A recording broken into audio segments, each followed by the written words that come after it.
And my challenge, by the ancient laws of combat, we are met at this chosen ground to settle for good and all who holds sway over the 5 points. If I wasn't Jamaican, then why would I wear this hat?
Red team go! Just some weird shit, man. Man, you fucking crazy, yo.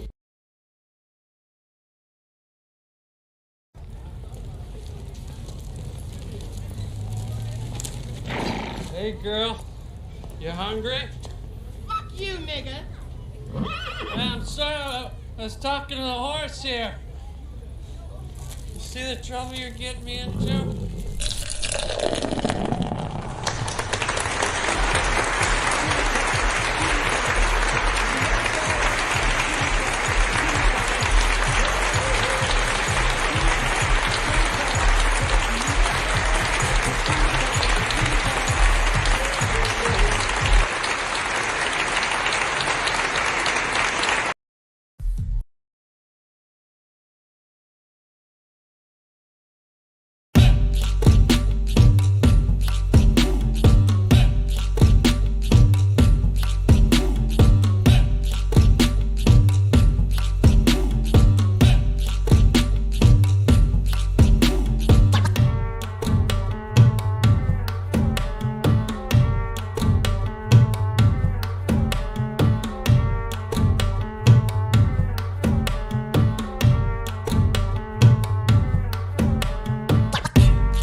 morning, everybody. Oh, it didn't reprint. Oh, man, I messed it up. Hey, what's up? How's it going out there? Let's see what we got here. Massage? I don't think I like massage anymore. Mr. Kazuo sent premium fantasy. My stockings. Leave them. Leave my stockings. Yes, please. Leave them. What? Leave them. Hey, leave my stocking. Hey, lip them. Lip them. What? Leave them like this. Leave them. Rip them? Leave, yes. You want me to rip your stockings? Yes, rip my stockings, please. Rip your stockings? Yes, You want me to please, rip your stockings? please, please. All right, I'm going to rip your stockings. Yes. And you tell Mr. Yes. Kazoo, you know, we had a blast. Oh, no, Mr. Harris. Oh, my God. Don't touch me. Mr. Bob Harris. Don't touch me. All right. Sorry. I just wanted to see what that sound clicked. I reset my entire stream deck, and so I have some of these things right here with no labels, and so I just wanted to find out what that was. Lost in Translation. 20 years ago. Came out 20 years ago. Y'all remember Lost in Translation? Y'all familiar with that movie at all? It's a classic. If you don't know.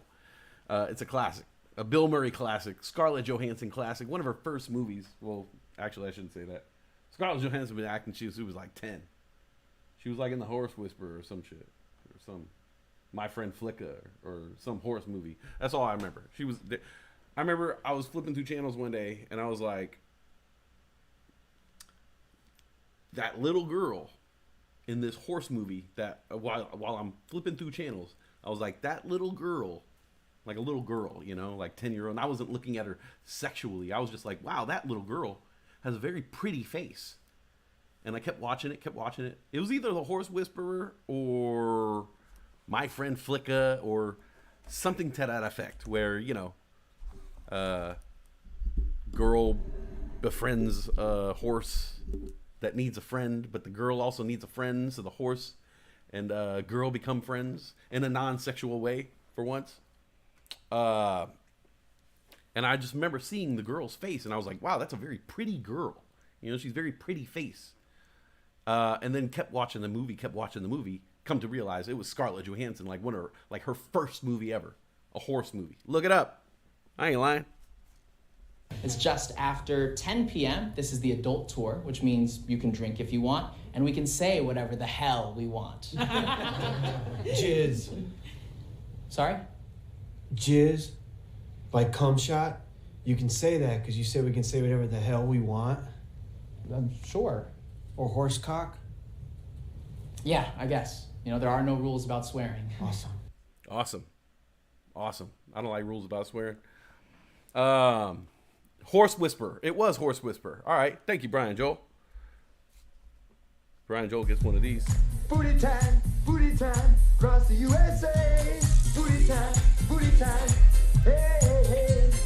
Booty time, across the USA. It's booty time, Hey, hey, hey. Ed O'Neill. Fucking classic, man. Fucking classic, man. Mitch Hedberg has a joke. Says, I was watching ESPN Classic the other day.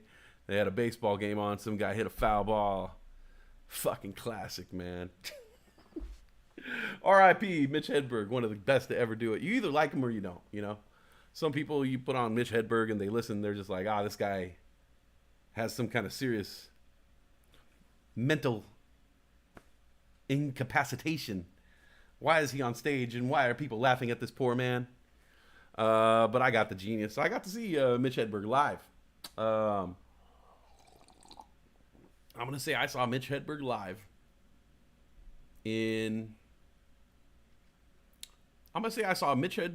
in either 2000 or 2001. So I got to see him, you know, right when he was kind of hitting his stride as a stand-up comedian. Late night show at the Punchline in San Francisco. And you imagine the Late Show and a comic like Mitch Hedberg, who was known for imbibing partakething. So by the end of the night, these comics are gone, man. Opening act was just, you could tell he'd just been performing all night and was just out of energy, but like giving it all he could. And then Mitch Hedberg comes on stage and went on for a while, but there was times where he was obviously like out, either a little sauced up, maybe a little of the Mary Jane, you know what I'm saying? The devil's cabbage, something I don't support. If it's not given to me by the good government, I don't believe in it. All right? Alcohol, cigarettes, the healthy shit that the government approves of. But, these other Schedule 1 narcotics, I'm not messing with any of that craziness. Marijuana. You think I want reefer madness? Have you seen that shit, man? Trust me, bro. You don't want reefer madness. It's some fucked up shit. All right? The MacGyver smoker is a very handy guy to have around, especially when it comes to reefer. Hey man, we're out of papers. All right, then get me a toilet paper roll, a corkscrew, and some tin foil. We don't have a corkscrew. All right, then get me an avocado, an ice pick, and my snorkel. Folgers. Trust me, bro, I've made bongs with less. Hurry up. I was thinking about the whole weed thing. I joke. Obviously, I smoke weed still. I quit earlier, right before the show. I'm gonna pick it back up again, right before Monday Night Football. That's how fucking high I am. I thought it was Monday. I thought it was Thursday. I wish. He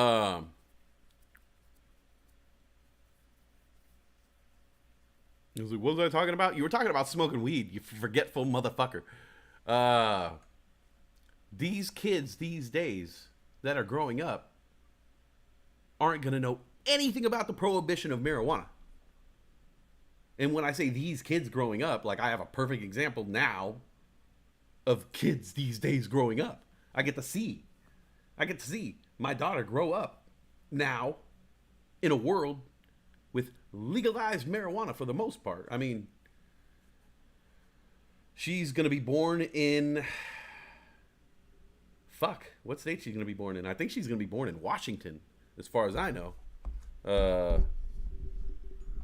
And just for the sake, we're just going to call her my daughter for now. We don't have a name yet. We haven't figured out a name. It's tough, It's tough coming up with a name. It's tough. I'm over analytical. So we'll just call her the daughter for now.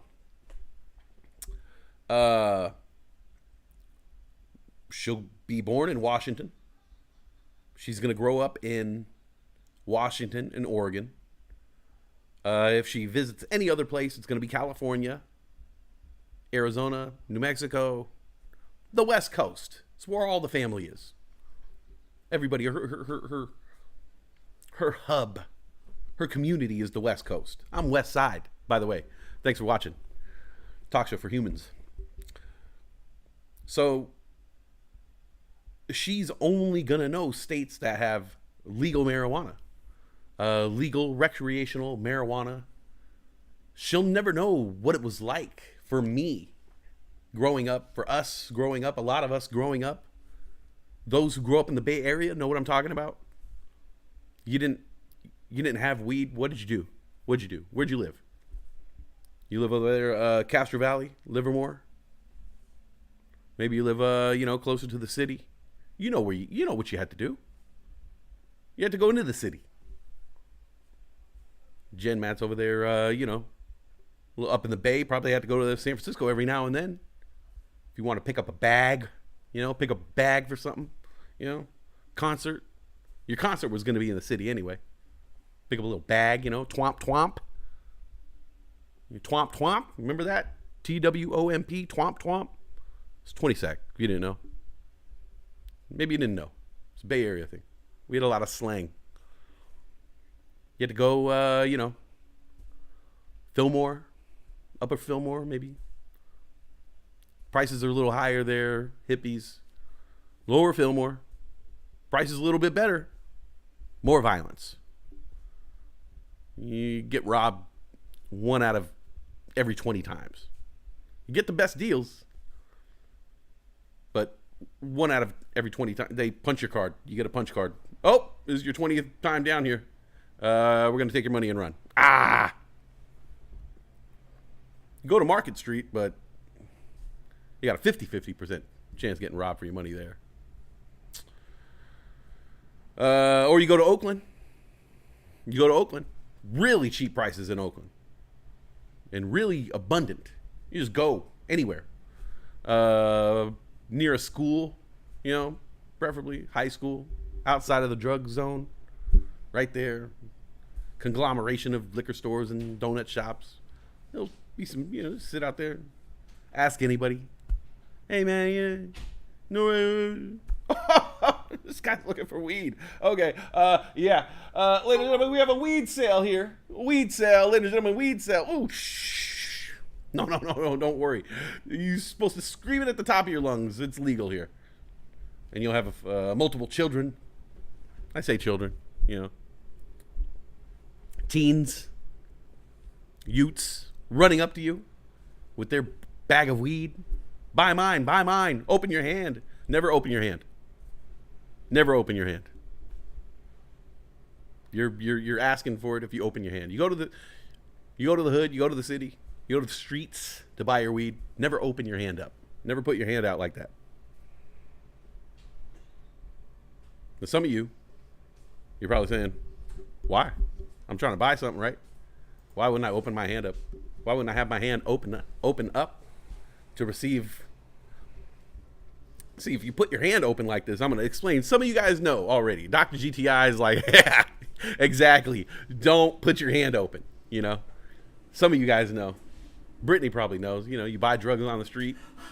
Don't open your hand up. Don't open your hand. Don't put your hand open like that. Because if you put your hand open like that, somebody could put anything in your hand and basically require money for it. Yes.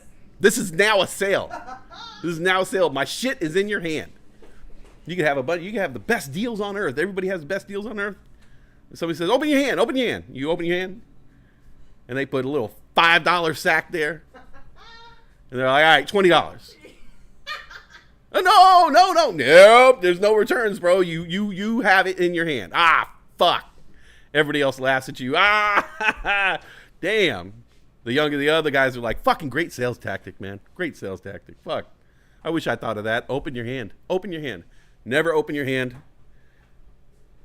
if you're buying a stash, buying some stash. You know, you're buying some of the devil's lettuce on the street, some of the Mary Jane. Candy makes you dandy. You buying something on the street, you buying some pills. You buying some Molly, you know? Oxy. Buying some Oxy. Only she would say that shit. You buying some of that shit, don't open your hand, man. I'm helping you guys out. I'm helping you guys buy illegal drugs on the street. But we used to have to do that. Yeah. That's what we had to do. High school years. You imagine? Like you're in high school, 16, 17-year-old. You got to drive 20 miles away from your city. You don't know anybody. You drive into the fucking worst part of of one of the biggest cities, one of the roughest cities on earth. Like you're fucking, a fucking maniac does this shit. A suicide mission. That's how you know fucking drugs are addictive as a motherfucker. That you will literally go from, we would go from, and I'm just going to explain it to you. If you know the Bay Area, we would go from San Ramon, California to Oakland, California, which is the equivalent of wherever you are. It's the equivalent of going from a nice upper middle class to high class suburb. A high class suburb to a slum, basically. We would drive to the ghetto. We wouldn't just drive to the outskirts of Oakland, you know, where there's business and things. No, you drive into the places where every street has speed bumps.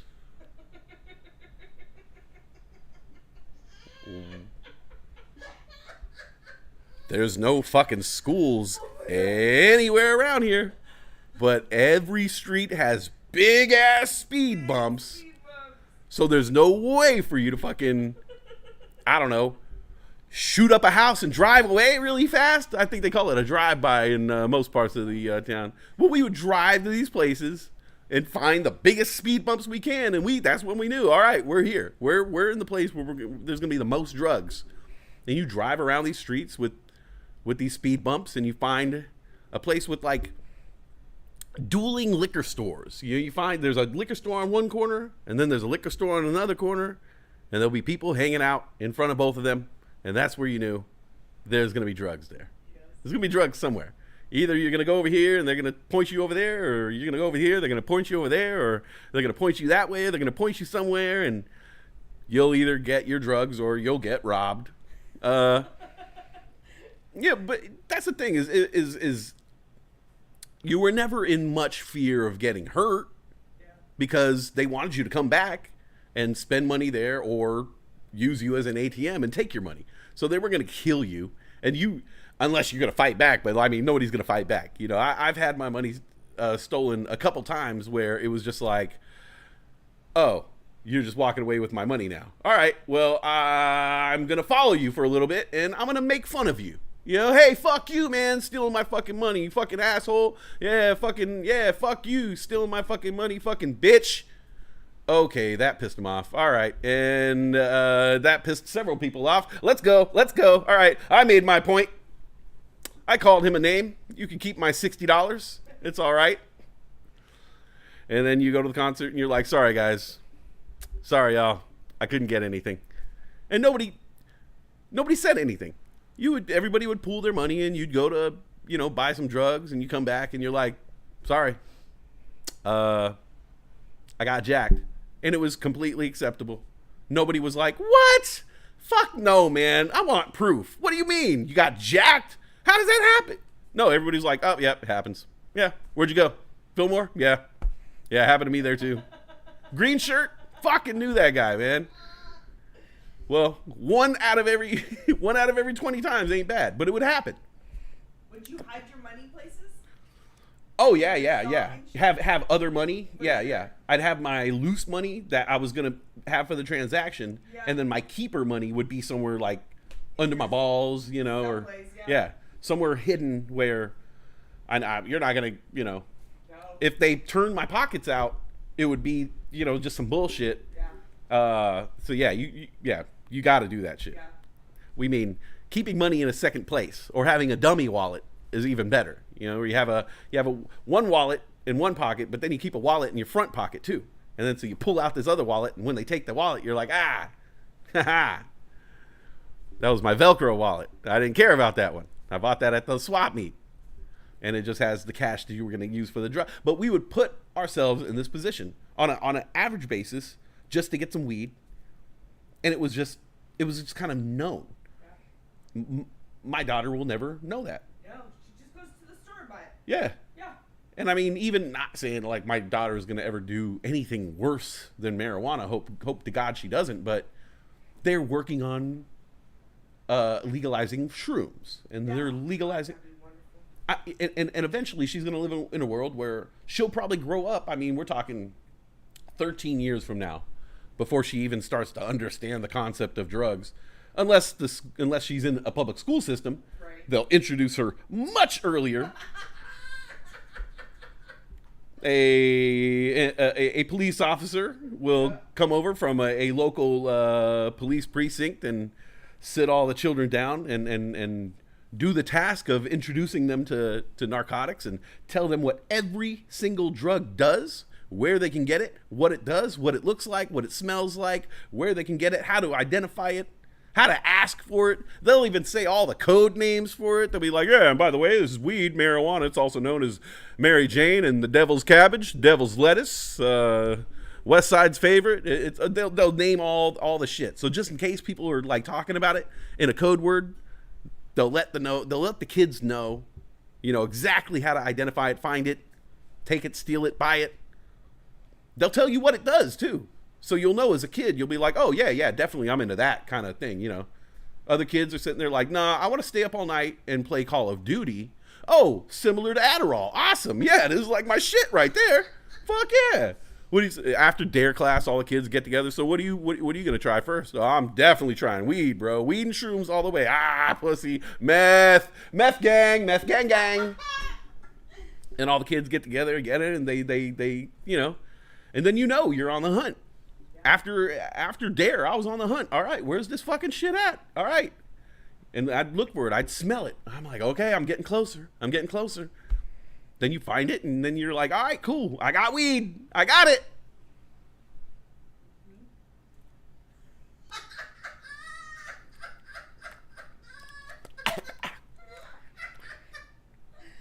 I don't know what to do with it. I tried to. Everybody knows this. You try to smoke weed. Weed smokers. Where are my weed smokers at? Did you ever see Son of a Woman? Yup. You ever see You smoke weed, you know. On weed? The first That's joint the way you to ever say rolled. it, man. It's just whack. For me, I didn't know how to roll a joint. I knew the two ingredients: a zigzag paper and weed. You see it all over. You see it on cartoons even. As a kid, sitting there rolling their own stogies. Throughout history, it's just in pop culture. The first time I ever tried to roll my own joint, I realized, oh wow, there's something else. I'm missing something. Because I took the weed and I put it in the paper. I rolled the paper up, I licked it, and I lit it on fire. And I didn't know multiple things. I didn't know you have to break the weed apart. Finally, you're not supposed to smoke the stems. Oh, my daughter won't know what stems and seeds are, I mean, they're very minuscule. It'll be like, but I didn't know. My first time rolling a joint, I figured the stem would be fucking hella potent. I figure, fuck, like, why would all the good shit be in the flowers and the leaves? Like, the stem would have all the fucking drug. And so when I rolled my first joint, I made sure to fucking put that big ass stem in there. Keep that shit. Actually, I put the stem along the paper. No shit. And basically rolled the paper around the stem and some weed particles, and making sure to make sure that all the seeds were in there. Because I figured as well, if the stem had all the weed, the seed must be super potent. Like, and there was no Google back then, so you fuck no. know. Yeah. And it was illegal. It was an illegal drug, and there's just like nobody there to teach me, you know. So I rolled it up. Stem, seeds, the what was the herb. Rolled it up, lit it on fire, and it fucking just, it was like one of those like little pieces of paper that magicians light on fire. It was just like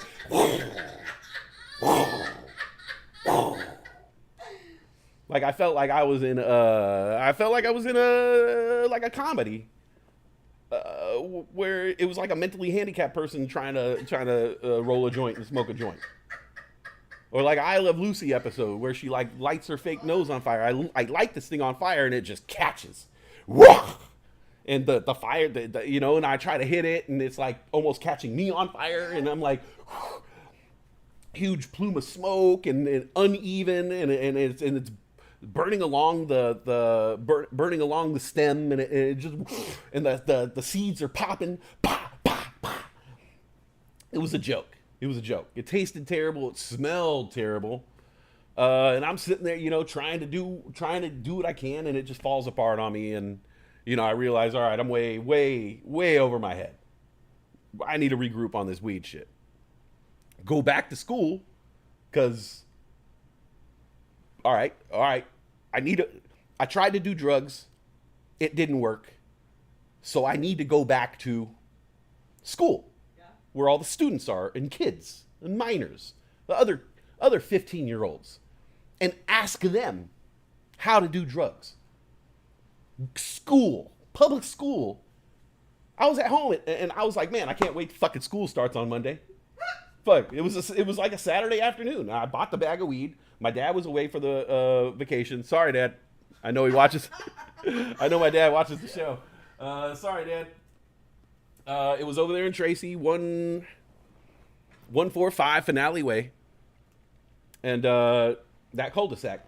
Okay. And so I showed you like the big house, and then there was the house in the corner. Yeah. This is when we lived in the house in the corner. Okay, when the roof house.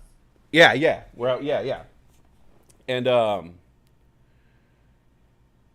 And I had bought a bag of weed. It was right around the time that Snoop Dogg and Dr. Dre came out with Nothing But a G Thing, and the whole album, the whole Dr. Dre album was talking about weed and the chronic, and they were like, oh yeah, the chronic. And I was like, okay, well, I got to get some of this chronic. Oh, I'm having shoes. Oh, that didn't help. I was having issues with the glare. And so I was like so curious that once again, it was like, okay, I want this. Like I literally went to school seeking out this drug. And it was like, I didn't know, like, my dad didn't smoke weed. I didn't really have any people in my life that I could look up to and say like, oh, that seems cool. There were a few people in my life, like family members who would smoke weed. There was this one dude who we knew. He was a friend of ours. When my dad lived in the Bay, we had this friend who lived in this area in the Pacific Northwest, a black dude named Andre. And he came to visit us a few times. And I remember he would always be in the backyard smoking a joint. Like everybody would go to bed and he'd be in the backyard just coughing. Did you know it was a joint? Yeah, I could smell it because my bedroom window was right there. I even said, like, I was like, man, you okay? And he's like, oh, ain't nothing, little Joe, you know. And he would just be, and I was like, man. But he was hella funny, hella cool. And like all the people that I knew who had smoked weed, I didn't ever, like in my life, I never knew the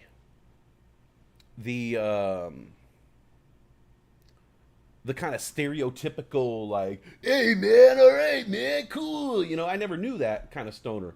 The people who I knew who smoked weed was like my cousin Joseph, who passed away recently. The funniest fucking guy in the room.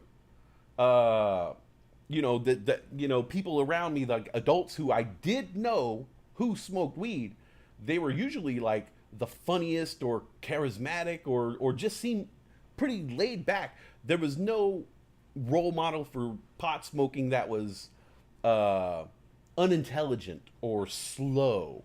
And so I knew that all the kind of things that how it was portrayed in the media, there was a falsehood to that because I'd never seen that. As a matter of fact, I'd heard or known of people who were highly intelligent who did it. So I was like, all right. And so I wanted to find out for myself.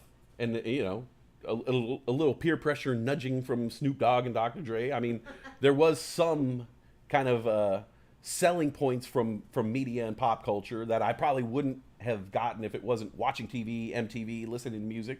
So, you know, there was some selling going on there. Yeah. And so, you know, okay, I want to find out what this drug does. I want to use this drug. Had to go to school. Ask around. Ask other students at school. Hey, man, where can I get this drug? Oh, yeah, fucking Angel. Well, I should probably change his name, huh? Carlos. I should probably change his name, too. You know, go see Angel, man. Angel has the 10 sacks, you know. Buy the weed. And, yeah, I took it home. Pops went away for the weekend. So I was like, all right, you know, even if this shit does make me crazy and get the reefer madness, I'll at least be able to recover. Yeah. At this point, I drank at this point, so I knew like what a hangover was, and I knew what to look for in a head change. So it was like exciting.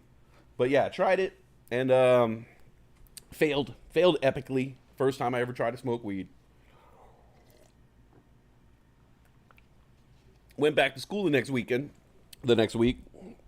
Started asking around, you know, went to Angel. I was like, hey, man, you know, that shit didn't come with instructions.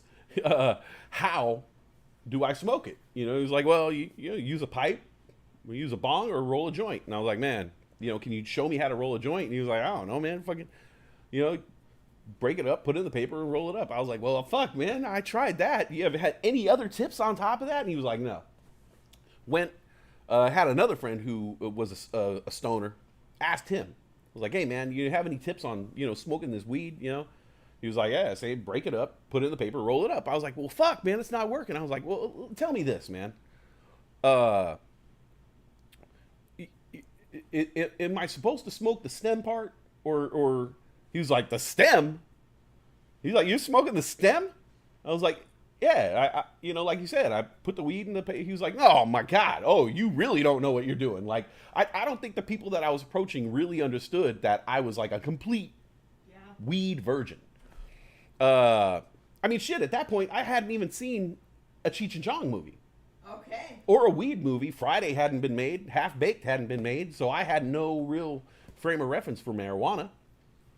So in science class, Earth science class, when we're supposed to be learning about plate tectonics, this dude literally sat there and told me step-by-step process of how to smoke the weed. He was like, yeah, okay, you take the bag of weed. He's all, you got to break all that shit down. Break it all up into fine, like powder almost, like break it down. Like tobacco, like inside of a cigarette. I was like, oh, okay, yeah. He's all those stems, like get all the shit, all the leaves and shit off the stems. Throw the stems away, man. He's all, don't smoke those. He's all, yeah, this shit's not good for you. He's like, it's gonna taste bad. There's no THC in there. I was like, oh, okay. What's THC? Like, I didn't even know what the fuck that is. He's like, oh, it's tetra something, bro. It's the shit to get you high. Trust me, just forget about that. In science class. Okay, all this shit. Make sure you get rid of the seeds, I was like, oh, the seeds don't get you high? He's like, fuck no, man. He's all, do not smoke the seeds. I was like, oh, really? He's like, oh, yeah, dude. You do not want to smoke the seeds, man. He's all, bro, that shit'll fuck kill your sperm. I was like, what? He's like, oh, yeah. If you smoke the seeds, it'll fucking destroy your sperm, bro. I was like, oh, my fucking God. I was like, bro, I smoked like 3 of them. I smoked like 3 of the seeds the other night. He was like, oh, man, I'm sorry, bro. I'm sorry. So I've been going through my whole life up until 4 months ago, thinking that I destroyed my sperm from smoking those 3 seeds. So, woo! Thanks, daughter. Good to know. And so,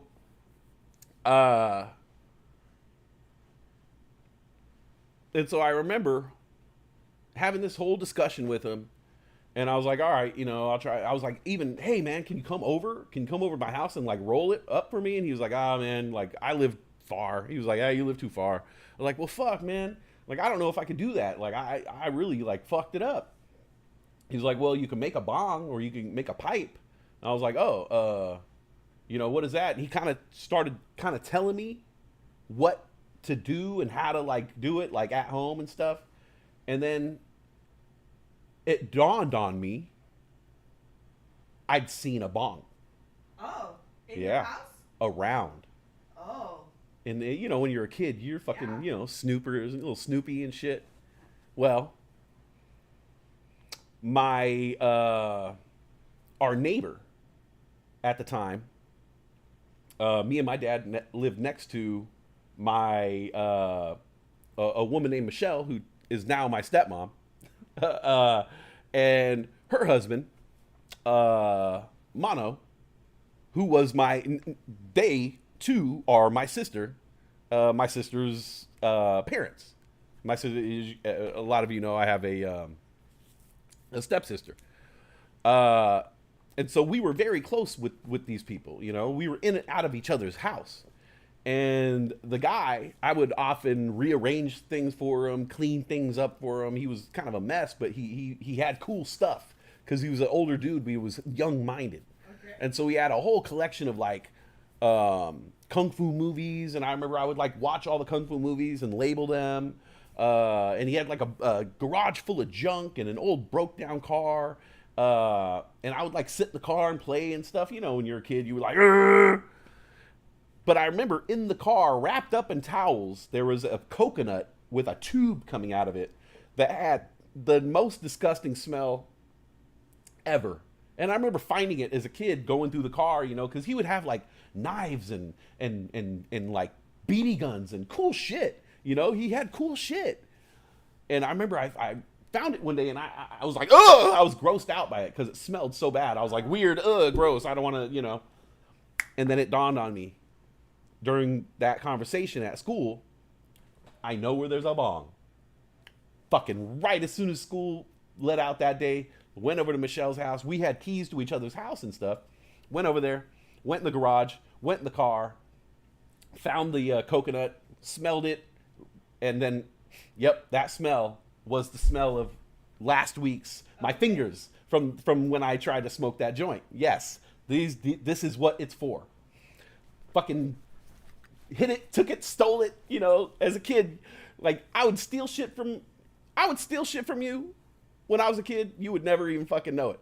I would steal the shit from you, use it, and put it right back, and you would never fucking know. I don't know how many, like, adults or friends, or like, because I'm a Scorpio, a freak. I don't know how many adults or like friends' houses that I've been to where, like, I had borrowed a porno tape from their parents, like, because I found where the parents' pornos were, and would take it, go home, watch it, put it right back in there where no one ever fucking knew the shit was gone.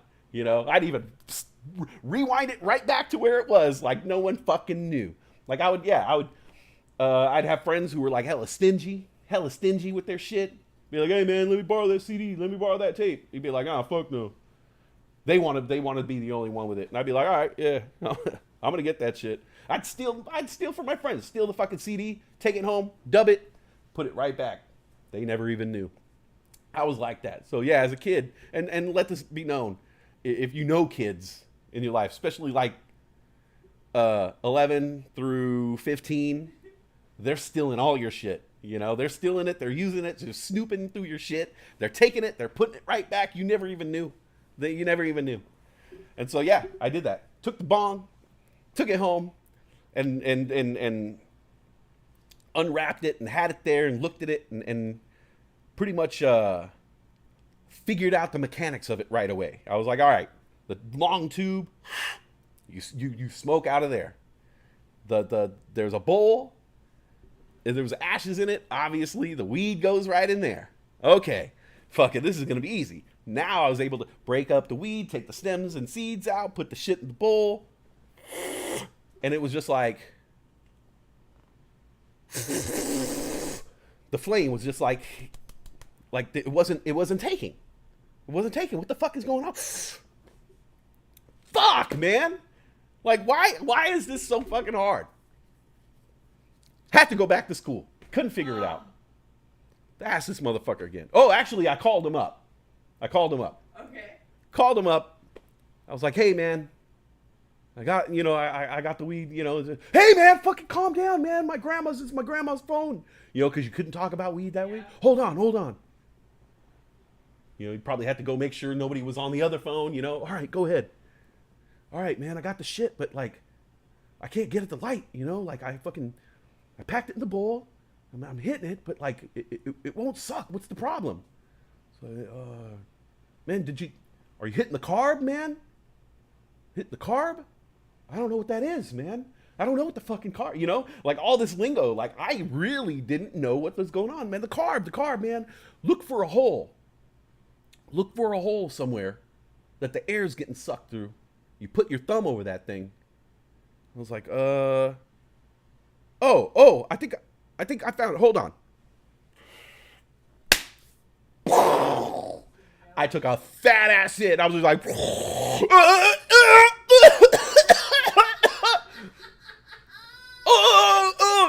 I think I got it. He's like, oh man, all right, bro, you're gonna get fucked up. And I just remember hanging up the phone with him, and I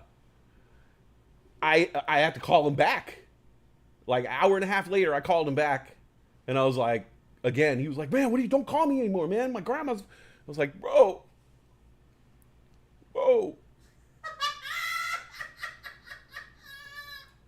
Okay, how do I make it go away now? He's like, what? How do I make it go away now? How do I make it go away, man? Like, yeah, I did it and it worked, but now I can't be this way anymore. I needed to go I need it to go away. I need to be back to normal. Will I go back to normal? Am I going to go back to normal? Oh my God. What if I don't go back to normal? Oh shit. He's like, hey, bro, you're tripping. You're just paranoid. What? He's like, yeah. When you get paranoid, fool, you get paranoid. Okay. I was like, well, how do I make it? I just want to be back to normal. I just want it to go away. He's like, well, I don't know, man. Eat something. You don't have the munchies? I was like, what? He's like, eat something. You're not hungry? You don't have the munchies? I was like, oh my God, yeah. I'm so hungry right now. He's like, yeah, dude. All you got to do is eat something and it'll start to go away, man. I was like, okay, hold on. Like, stay on the phone. I grabbed a Rice Krispie treat. Fucking started eating it. Amazing. I was like, bro, there's something wrong. Oh, there's something wrong. He's like, what is it now?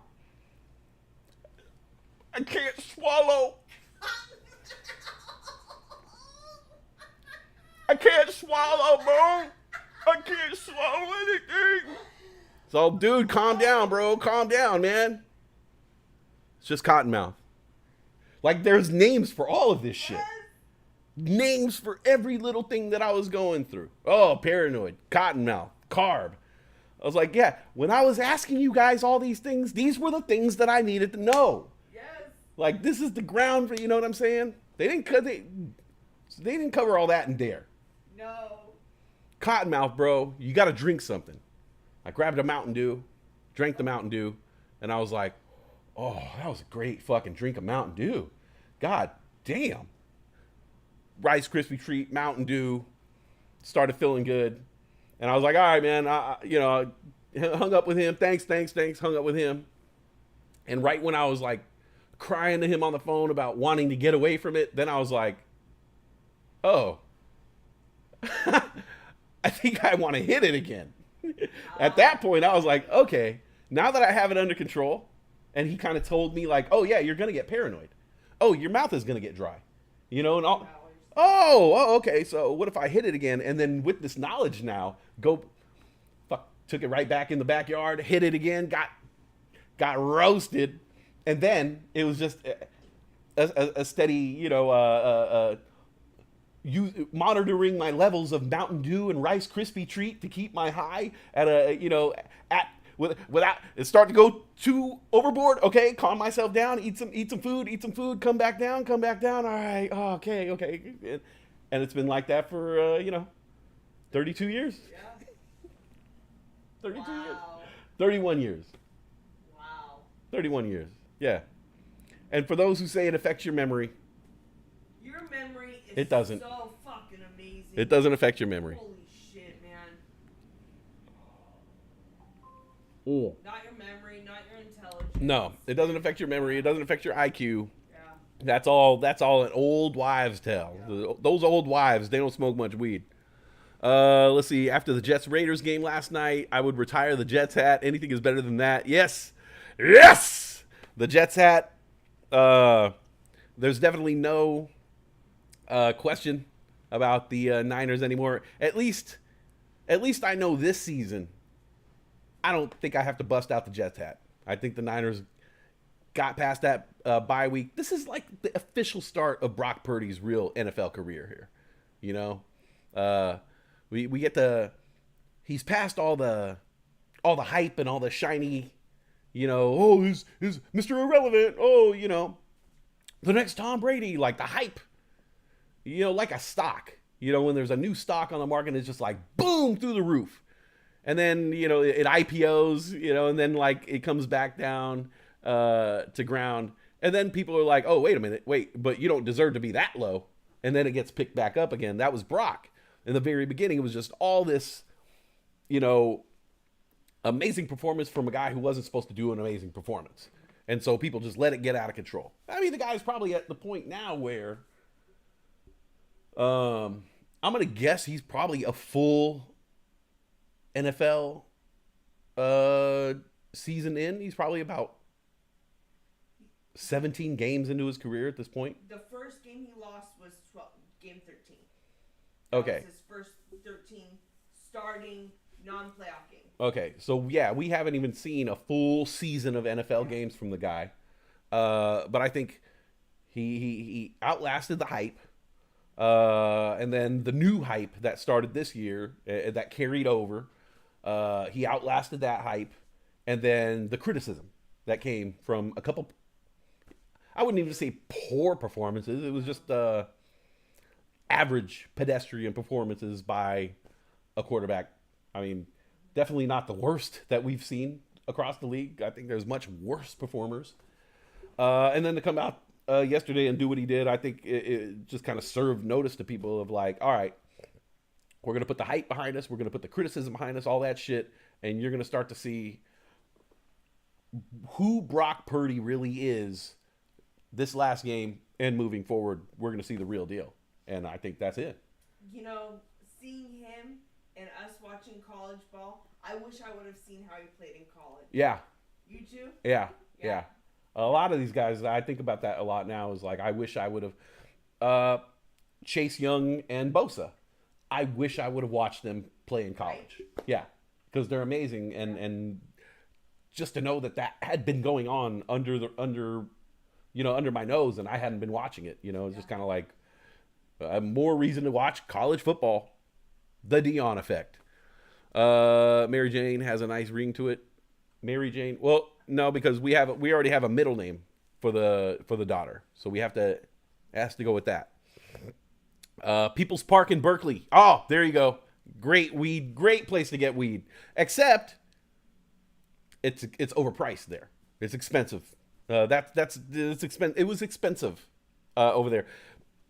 You could pay up to $65 an eighth over there because they knew that if people went to People's Park, you were trying to avoid the hoods, so they knew there was a interest. My coworker used to go to 7th and Market. Okay, 7th and Market. Yeah, let me think there. Yeah, a lot of activity there. But they're not cool with outsiders. That's what I always found on Market Street. They were always like skittish of outsiders. You go to the hood, and they knew that there was like you weren't just like an undercover officer walking through the hood. But Market seemed like be like, hey, you got weed, and somebody be like, nah, man, no weed. And you're like, fuck, man. Do I really look that square? Shit. We didn't have to go far. A bunch of degenerates in your hometown. Okay. Well, you do live on a coastal community, so I do expect a certain amount of marijuana at the coast, at a beachside community. Better be smoking weed out there. You go to Santa Cruz, you shouldn't have to go far. Oh, no, never. You could smell it everywhere in Santa Cruz. Oh, you can get anything in Santa Cruz. You fucking smell everything in Santa Cruz. Be like, that's Meth Alley. Opium Den. Just went to my mom for drugs as a kid. She did have the herbs, and which was cool because when I finally started smoking, I hadn't lived in LA during my teens. And so when I started visiting LA as a teen, when I had a car, I was 18, I was able to go visit my cousins and visit my family. At that point, now I was no longer a kid anymore in my aunt's eyes. And so my aunt would just be like, oh, here you go. Boom, pack up a bag of weed. No shit. Just give me a bag of weed and shit. It was all family. I was like, fuck, man, this is cool. Did your mom ever smoke? My mom did not smoke. She should have. Like, I think she... I wonder. Oh, man, she would have... I always said that, like, throughout my life. Like, if only she had picked up that hobby, I think she would have been much happier. Thank you.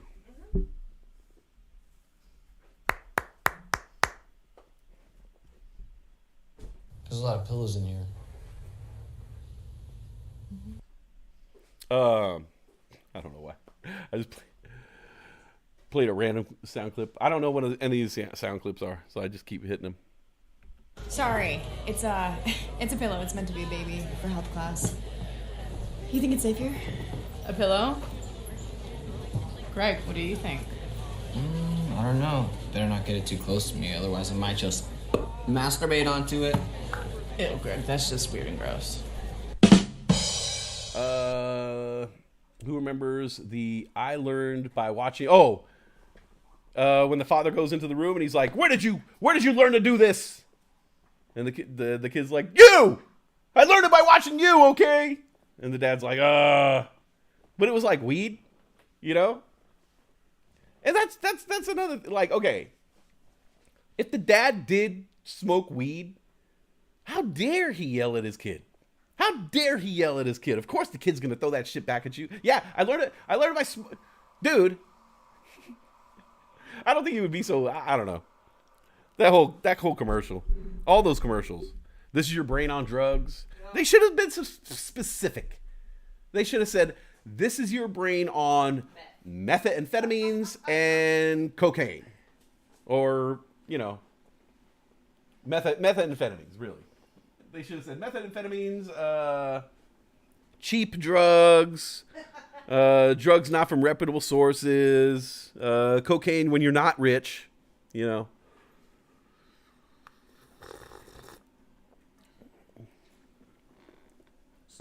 It's much different, you know.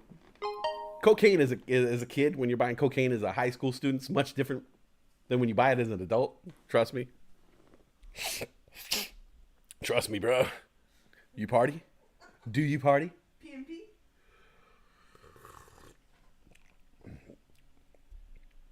Yeah, much different quality.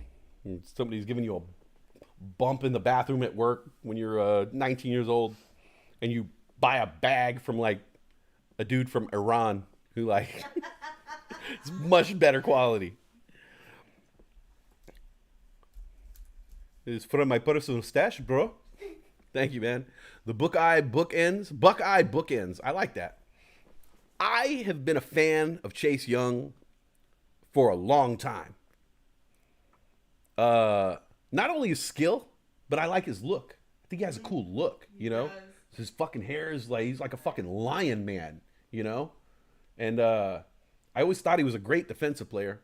I always have had a soft spot in my heart for Redskins, Commanders. Yeah. I know it's a terrible franchise.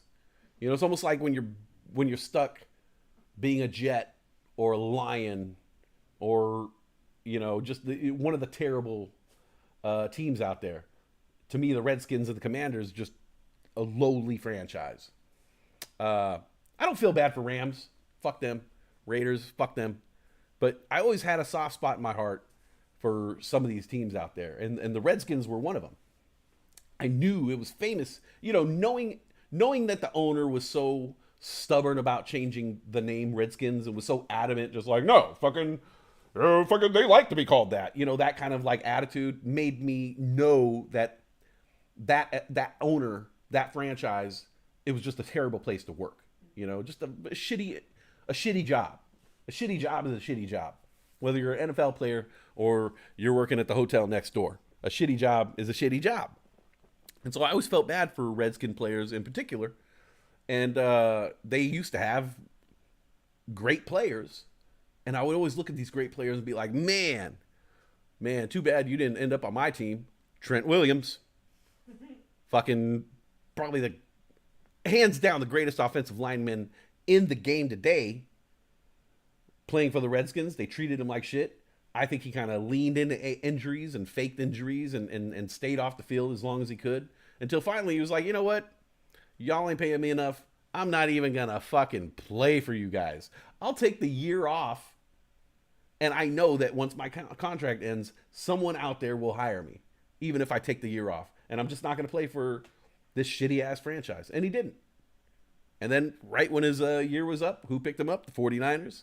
And he's amazing. You watch him play. Like, it's one of the few times where, you know, I think even people who don't watch the NFL every day, you don't really see the strength of an offensive lineman. You don't really know what that brings to the table. Unless you watch The Blind Side recently. Right. You know, then you're like, oh, he must have 99% in protective instincts. They test for that shit? Like, come on. That was like the worst part of the movie, where she was like, you didn't look, but he scored highest in protective instincts. Be like, yeah, they put that on the SATs. Okay, fucking. All you hear about is how amazing Trent Williams is when he plays. And you watch him, and you're like, yeah, he's a huge dude who just runs. He's basically just a running back without the ball. Yeah. He just runs and just anybody in front of him. And you could see the guys who are in front of him are like, no, like anything but getting hit by you. Yeah. And they run away from him. And it just clears this lane for Christian McCaffrey. Yeah. Sad that he couldn't get the touchdown last night. Right. Very sad. I think they could have worked harder to give it to him early on instead of late in the game. Yeah, when Purdy wasn't even in, like, come on. Then it looks sad. Yeah. You know, and it's like, oh man, like, don't be like the Cowboys who were doing that with that guy, you know, at the end of the game just to get his catch. It's like, don't. That's a bad look, you know. As much as I wanted him to get the record, it was like, you need to do that shit early on, get him in the touchdown early on, and move on from there. Solidify it for him. Yeah. And then he could watch the rest of the game from the sidelines. Absolutely. But Trent Williams was one of those guys where I was like, would see him, you know, just going to waste over there for the Redskins and just think like, man, if only you were on a real team. You know, man, one day in my wildest, wettest dreams, you would become a 49er. Boom, he becomes a 49er. Amazing. And then there were other players across the league that I would look at sometimes and say, man, wouldn't that be amazing if, you know, Joey Bosa and Nick Bosa can play together? You know, wouldn't that be great if there's, you know, sometimes there'll be a running back, you know, that I wish we can get, Christian McCaffrey. You know, out of all the running backs in the league that I could have chosen, I would have chosen Christian McCaffrey hands down because he catches the ball, he could run the ball, he's strong, fast, but I never thought that we were in the league to score a player like that. To me, he was, you know, I was looking down here for who could be our next running back. As a matter of fact, I was satisfied with the running game we had. You know, before Christian was Elijah Mitchell. Before that, Raheem Mostert, who was the running back for Dolphins. So, like, we had running backs throughout these years. But in my wildest, wettest fantasy, Christian McCaffrey. I look at our wide receivers, and I don't see any problem there. I think Ayuk is probably one of the best, like, straight-up route-running wide receivers out there. You know, when you compare him to a Jamar Chase or a Justin Jefferson, I think he's just as good as any of those guys. Or CD Lamb. Deebo Samuel, obviously on another level of wide receiver. He's so much more than a wide receiver and a good wide receiver. The fullback, tight end, you know, George Kittle. Like, these are all, to me, maybe stats don't reflect it, but they are, they can compete with the best. You know, every section has a Pro Bowler. Right. Yeah. Right. And so there was just these kind of wild, wet fantasies of maybe we can get this guy. Chase Young was one of those guys where I was like, in my wildest, wettest fantasy, that guy would, you know, we'd save him from that god-awful franchise of the Redskins Commanders, and he'd come over here and play for us. And he had a lot of injury problems over there, but I noticed that a lot of good players on terrible franchise, they suffer from injury problems, and I think they're just like, nope, elbows still don't work, you know, and what are they gonna say? You know, nope, still hurts, and kind of lean into their injuries more, as opposed to when your team's doing really good, you're like, put me back out there, put me back out there. Doesn't matter. So yeah, I kind of feel like that was one of the wild fantasies, and we got them, and they look great. The defense looks even better now and you could tell they have chemistry. I didn't know too much about their history, about them playing together.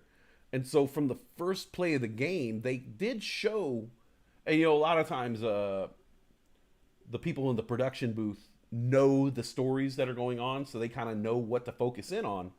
I thought it was funny that they were focusing so hard on Nick Bosa's face in the beginning of the game, and he had a different look. He was very happy. Smiling, and he was smiling and laughing and looking over to the side, and I realize now he was probably looking at his teammates saying, dude, look at us, man, we're fucking back together again.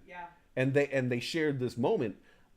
I didn't know, I didn't appreciate that moment until I found out about their history together, and then I was like, okay, this makes sense. That moment in the beginning was the cameras, the crowds, none of that existed for them right then. It was like two kids back to like, dude, let's fucking do this shit, man. And the way they just went after him, the way they went after Trevor Lawrence, fuck. Man. Like they said, Trevor Lawrence had looked really decent. Oh my god. Really decent up until late. And then they just smoked him. Yeah, like his facial expressions, man, he was just not happy with it, with anything. Trevor Lawrence was not, Oh, got some drop frames. Oh, it says I dropped frames. I don't remember that happening. What up? What up? Hey, what's up, old Raven? You guys okay? Is the stream going okay? Oh, I put the ads on. Are you guys getting kicked out because of the ads?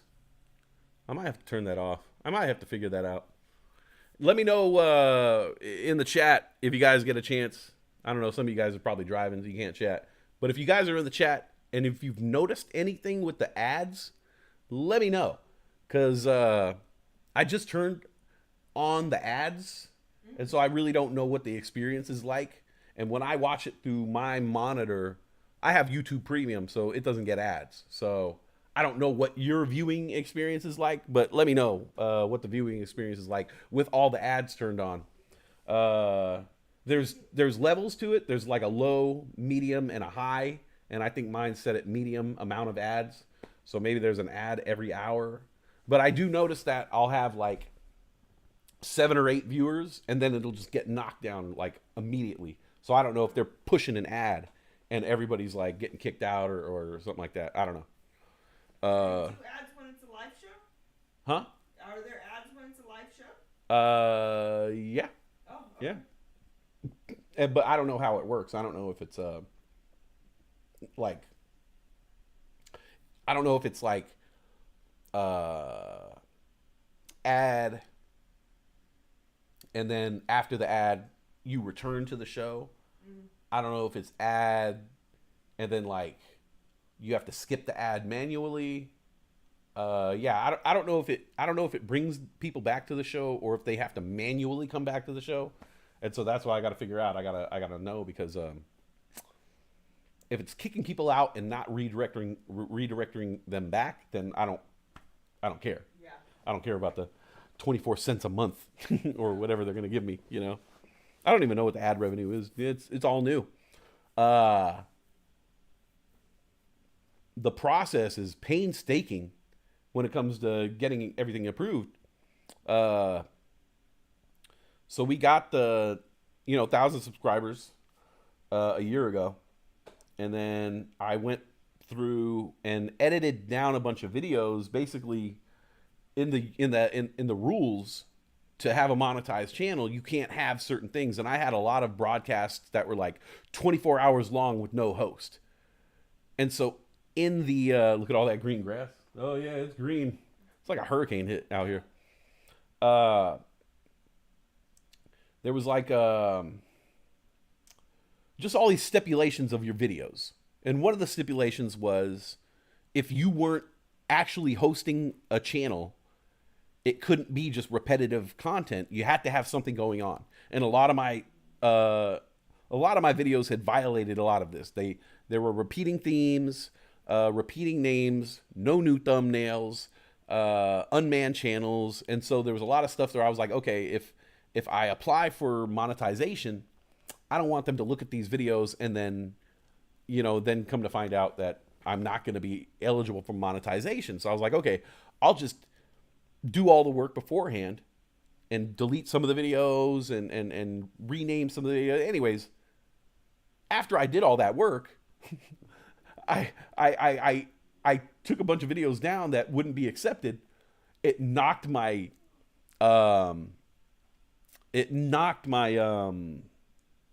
hours watched, because some of those videos had been watched by so many people that now my 10,000, or I needed 40,000 hours of watch time. It knocked it down to like 28,000. Oh, I remember that. Yeah. So then I have to like start putting stuff out again and got there again, apply for the monetization again. And then there's all these other stipulations that come in. So one of the stipulations is, you have to kind of verify everything. So now I got to verify my address, you know, so they send you something in the mail and you got to enter a PIN. Okay, verify my address, verify your email address, verify your phone, verify your tax information, verify you as a person, because now they got to pay you.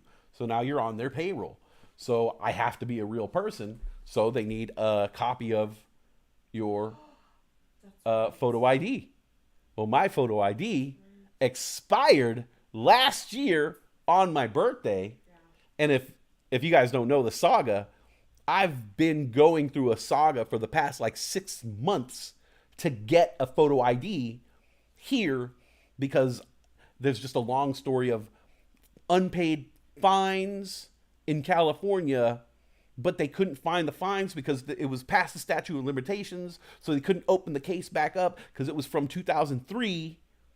And so basically there was no way for me to pay the fine in California. No way for them to take it off of my drive. I had to basically cut all ties from California. And it was mailing letters, getting a mail back. Mailing letters, getting mail back. Mailing, and it was like corresponding through the mail. It took months and months and months for me to get a photo ID. The whole time I couldn't apply for my monetization because I needed a photo ID. It was the last step. So I finally have gone through the entire process, and I am officially a YouTube partner now. After, you know, who knows how long. Thank you. Very proud of it. Very proud of myself. Most people would have gotten that process done within 1 week, but you know, I took my time. Yeah, it was. Thanks, babe.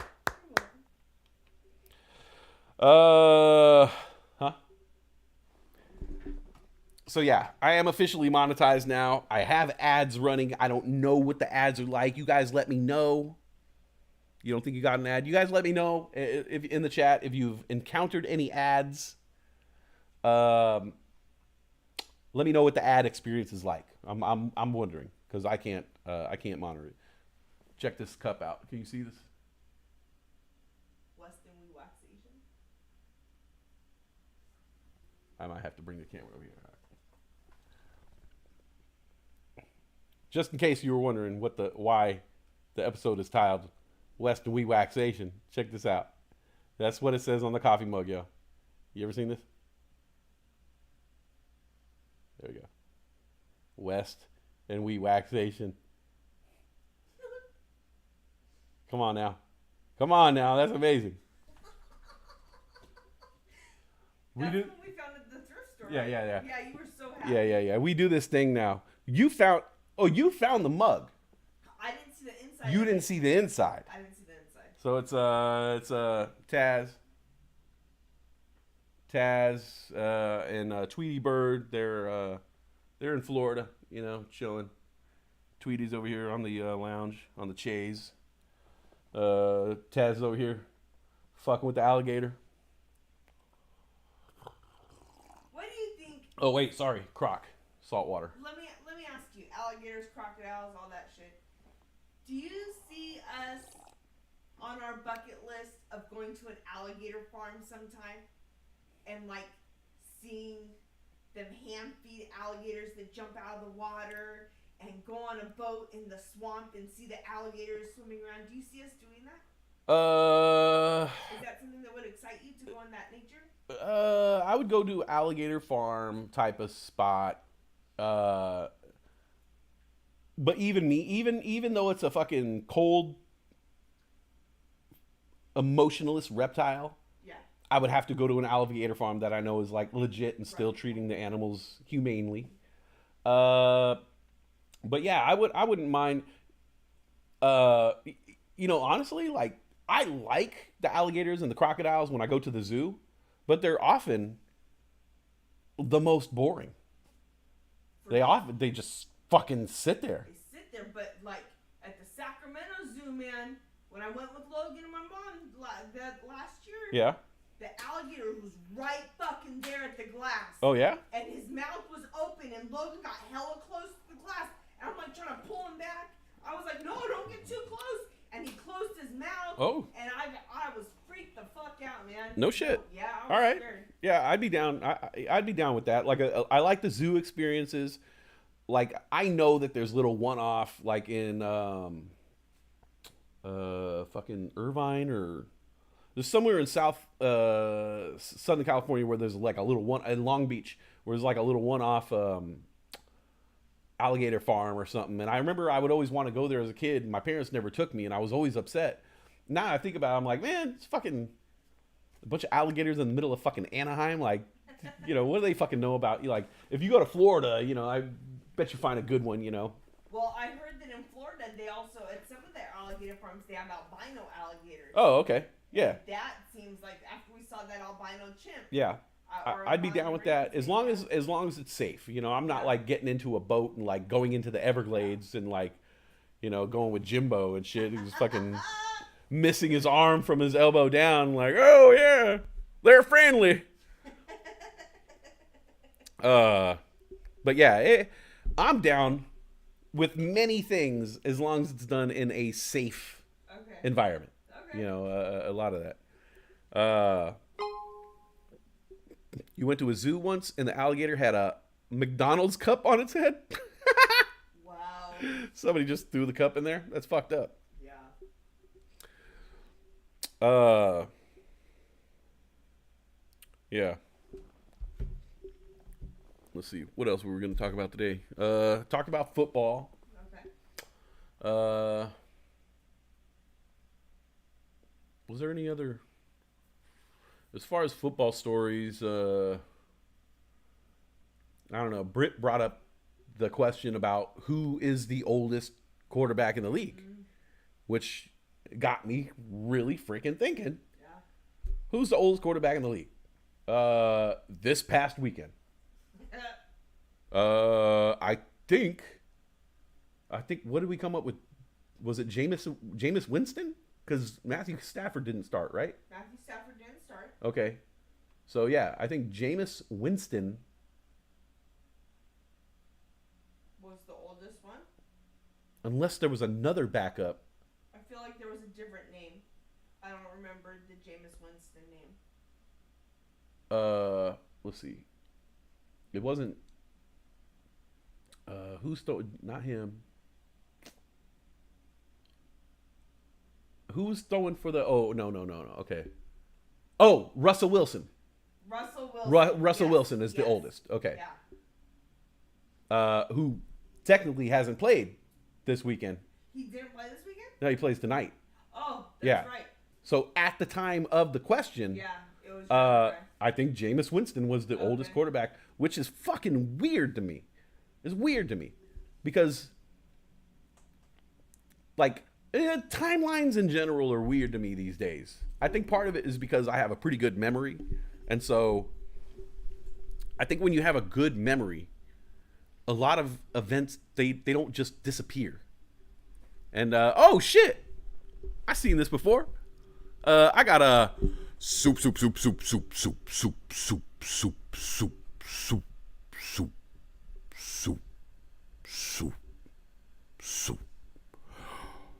Oh, super chat.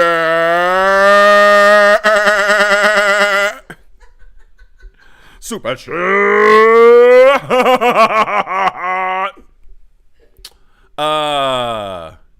Jen Matt, thank you. Super chat. This is my I think that is my first official super chat since my official monetization. Yeah. I've gotten super chats. I've gotten super chats before, but this is the first one ever since I've been an actual partner. Wow. Come a long way, baby. Mark this day in history, November 13th. November 13th. Soup. Super chat. What's my favorite soup? Super chat, of course. But honestly,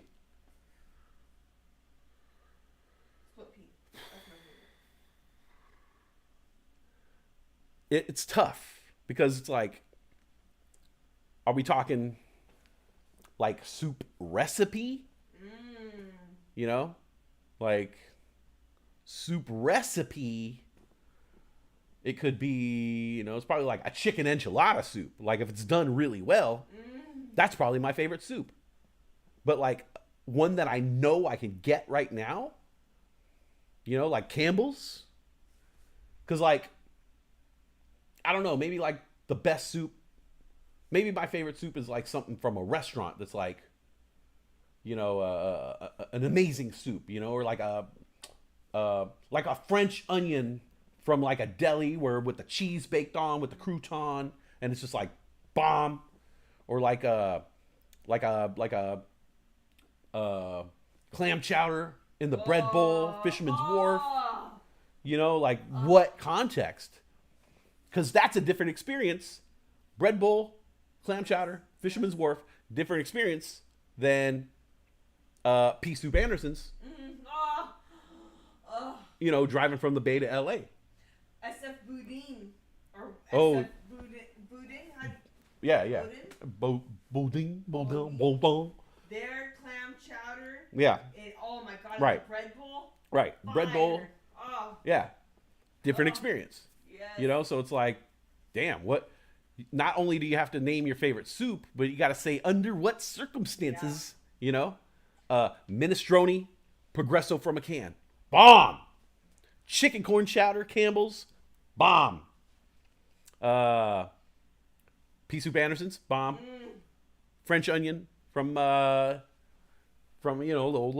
deli, like a little Jewish deli or something with the French onion. Woo. Would you believe me if I told you I've never had French onion soup? It doesn't look good. I would believe you because you're like a big wuss in terms of like taking food chances. But I think that I don't believe you because it's got your three favorite things. Onion. Yeah. Bread. Yeah. Cheese. Oh. And then it's brothed up. Because you make the soup. It's an onion soup. You pour it into a crock, and you put a big piece of bread on top, like some baguette. Cut a piece of baguette, put it right there on top, and then you put a slice of cheese, and then you bake the cheese over on top of the bread, on top of the soup. And so when you dig into the soup, you get a little piece of the bread, and you get some of the melted cheese and the oniony broth. Oh. Is this a soup that you can make? Because it's wintertime. I could make it, yeah. Oh, okay. Yeah, I could make. I'm actually a pretty good soup cook. I can make some decent soups in my day. Yeah, restaurant? I made some all right soups in my day. Yeah. All right, let's do it. I've made a hot and sour soup before. Some kind of Oriental thing, Asian. Sorry. I've made a chicken enchilada soup before. Bomb. I've made like a chowder, like a chicken corn chowder type of thing where I just throw a bunch of shit in the pot. Chicken noodle soup. And Ayla made a French onion soup from home one time. And I watched her do it, so I could figure, I'm a good cook. I'm a good enough cook. I could do that shit. You're an amazing cook. How old is Henny on ATL? Maybe him. Maybe he's the one. Henny. ATL. I knew there was another quarterback. Yeah. Henny from Atlanta. He might be the one, G. 11, 13, 23. Never forget. Yep. It would depend on the mood, right? There's a soup for every occasion. Exactly. Mulligatawny, you're not going to have a mulligatawny in the middle of, summer. I don't even know what mulligatawny is. Never heard of that word. It's a soup. Oh, okay. Yeah, it's a soup. Clam chowder all day or tomato bisque, grilled cheese. Yeah, see? We have some. Tomato soup and grilled cheese. Oh, let's have that for dinner. Okay, done. Oh, and we got a couple extra slices of bacon. I can throw that. Perfect. Yeah, how old is Henny on ATL? I think Henny is the dude I was thinking of. Chad Henny. Is that Chad Henny? He's got to be the oldest quarterback in the league. It changes so much from week to week that when you Google it, they don't have an answer for you because it's changed so much from week to week who the oldest quarterback in the league is. For sure, it's Aaron Rodgers when he plays. But I think Matt Stafford is right below him. And then, so it's like Rodgers, Stafford, Russell Wilson. But Chad Henne's up there. Winston is still in his 20s. But that's the funny thing. That's the funny thing is like, I remember when Jameis Winston was the kid. I remember when he was the kid of the league. When he came in and you're like, oh, young guy. Oh, these young quarterbacks, they run. They throw the ball. He's a gunslinger. He takes chances. Oh, he's the young guy right out of college. And then overnight, he becomes the oldest quarterback in the league. I'm like, what the hell, man? And then I inevitably, when it comes to age, I'm like, fucking always like, it always comes back to me. Trust me, everything comes back to me in my mind. It's always like, how does it affect me? Okay, it's revolving around me, right? Like, and I start to think, wait a minute. If Jameis Winston is old, how old am I? You know? And I'm like, yeah, you know, I mean, I'm 37 now and I'm getting up there. And I'm like, wait a minute. Bro, you're not 37. Stop lying about your age. And then when I like realize how old I am, I'm like, ah!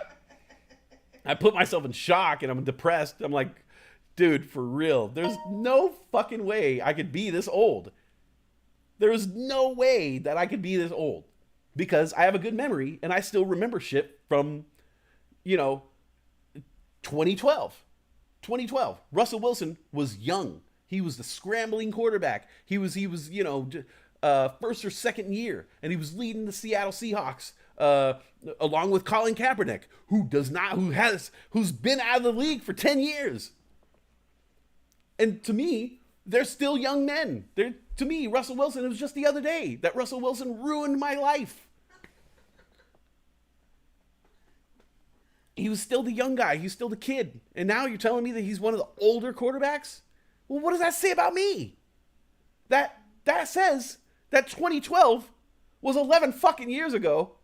But to me, I'm still having arguments. I'm still finishing conversations. I'm still in that mindset.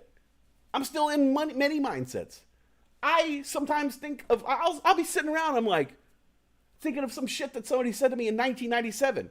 And I'm like, oh my God, that motherfucker was full of shit. Oh, I want to call him up. I'm going to find that motherfucker on Facebook and tell him that he was full of shit. Fucking full of shit, man. Fucking, I want to call Gary Arendez right now, okay, from Tracy High School. Gary Arendez, if you're out there, I want to call you up and find you. I'm going to call you up and say, hey, dude, fucking just for your information, all right? I'm about to be a father, so smoking seeds doesn't like ruin your fucking sperm. All right? It doesn't ruin your sperm. You've had me fucking paranoid as fuck my whole life. I'm like 45 years old, not having a kid. 45, I'm not having a kid. It must have been those fucking 3 seeds that I smoked in fucking junior year in high school because Gary Arendez said it would destroy my sperm. My whole life I've been paranoid because I thought I destroyed my sperm because of what Gary Arendez said to me my junior fucking year of high school. And it stays in my head because I got a good memory and it never leaves. I think that's subconsciously why I smoke weed. Because I'm trying to get the memories away. I'm trying to fucking bury this shit. Bury the fucking past. Okay? Everybody else gets to bury the past. All right, here we go. Rodgers is the oldest, but he's not playing. Okay. Brian Hoyer, the oldest player being 30 is making me feel old. I know! Let's see, Case Keenum is 35. Who's Case Keenum playing for? Who are these guys? Where are they playing? Brian Hoyer is 38. Who's Hoyer throwing for?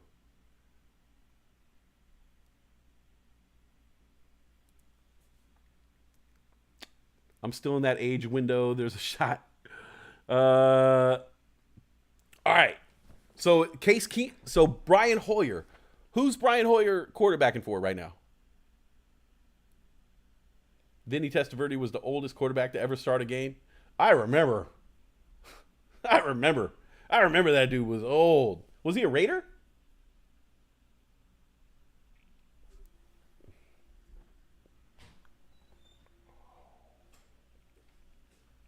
Ooh. But yeah, I still have this thing, you know. I still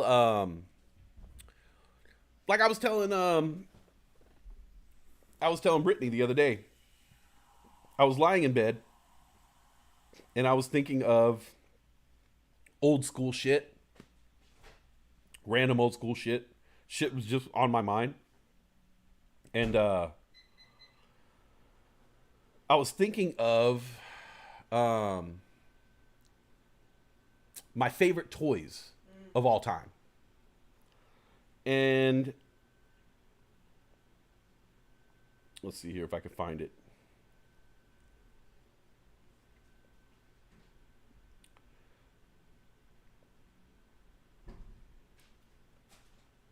I found this toy.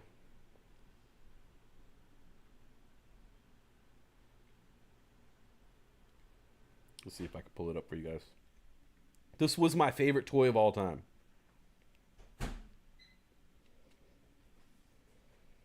I literally was laying in bed thinking about this toy, and it was like almost keeping me up at night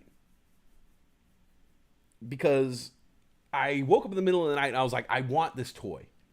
Like, as an adult, as a 46-year-old man who's never going to play with the toy, I'm having a daughter, so she's probably not going to wait. She'll probably want a Barbie. She's not going to want a Ninja. And I'm not trying to be sexist, but it's just the way shit goes. Most likely she's going to want a Barbie doll and not to play with this Ninja doll. And so there's nothing that comes out of it except me satisfying this want for this toy that I had when I was a little kid. Now I can't find it. Was it on eBay? Yeah. I got it on my list here somewhere. And so I woke up in the middle of the night and I just started Googling. Googling. It was a Ninja figurine. A Ninja figurine from the late 80s, early 90s. That's all I knew. Yes. And I remember. Yeah. And that's all I really had to go with. Some of the figurines had like monster faces, and that's what I thought was so fucking cool about them. Hoyer for Las Vegas. Oh, okay. Hoyer is the quarterback for the Las Vegas Raiders. Oh, yeah, because Jimmy G's out. Okay, that makes sense. Now it's all making sense to me. Obviously, I'm a well-prepared sports show. All right. Where did it go? Oh, ended. Here it is. I found it. All right. Let me see if you... All right. Holler at me if you guys know what this toy is right here. All right. So I basically was like, something inside of me said, it would make me happy if I found this toy. It would make me happy if I bought this toy. It would make me happy if I just owned this stupid little toy, even though I probably wouldn't. This is stuff I can't believe I said probably. That's subconsciously I'm saying. I was gonna say I probably won't play with it, but for me to say probably, that's weird because that means in the back of my head I'm thinking about playing with it. For sure. Yeah. I probably will open it up if I ever bought one. I'm looking at the picture right here, and I'm like, man, this thing was so fucking badass. So I'm gonna show you the picture of it. All right, this is the toy. It was the line of toys was called Ninja Assassins, and this is it right here. All right. I don't know if you can get a clear look, but this is what it looked like, right? This is the packaging. All right, Ninja Assassin, and it had the ninja. See here, is a lizard. And then look back there, he has a hood, so it's like a cloth fit. The ninja fit. He had a gi, real weapons, a trigger in the back to make him kick, punch, all that.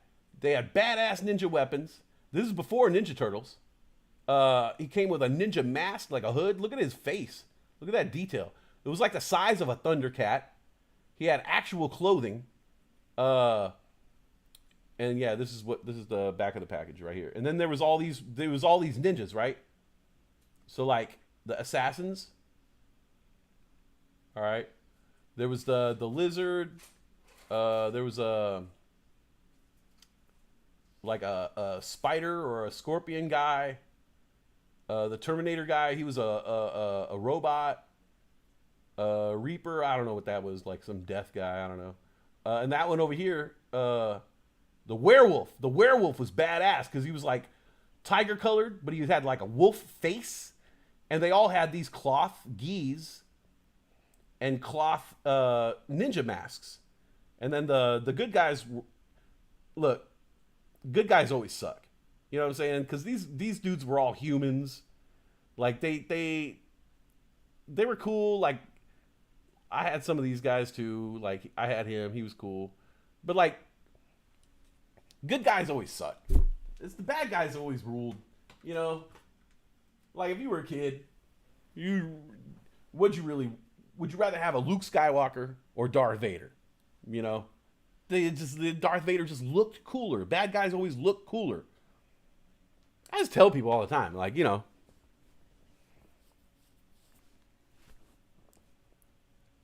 bad shit's just cooler. That's it. It's just a basic fact. Okay? That's it right there. Like, good never figured it out. Good never figured, because like,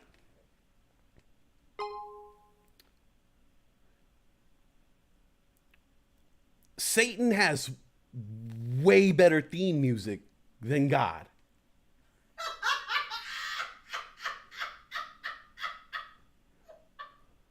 And you think, like, God is all powerful and he knows, like, all right, what's the one way to people's hearts? You know, what's music? This is the theme that binds us all. Everywhere you go, you can play a drum and people are like, oh yeah, music, oh yeah.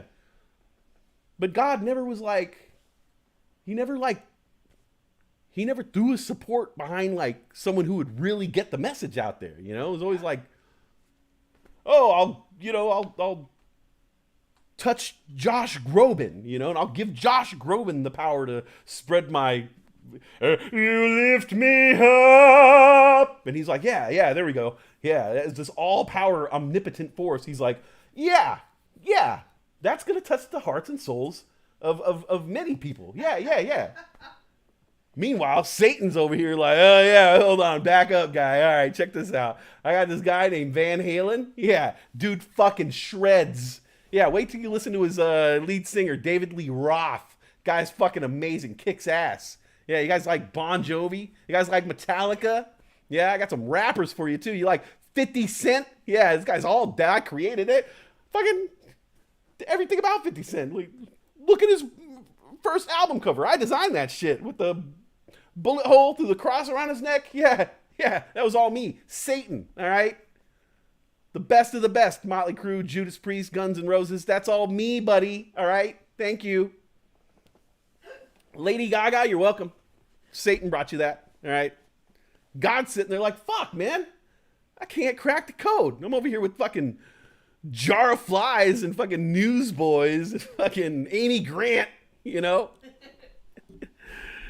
Fucking Amy Grant, man. God damn. Does it have the swivel arm battle grip? Oh, shit. I got another super chat. Brian Joel says, time for a safety meeting. Brian Joel, thank you very much for that. Soup.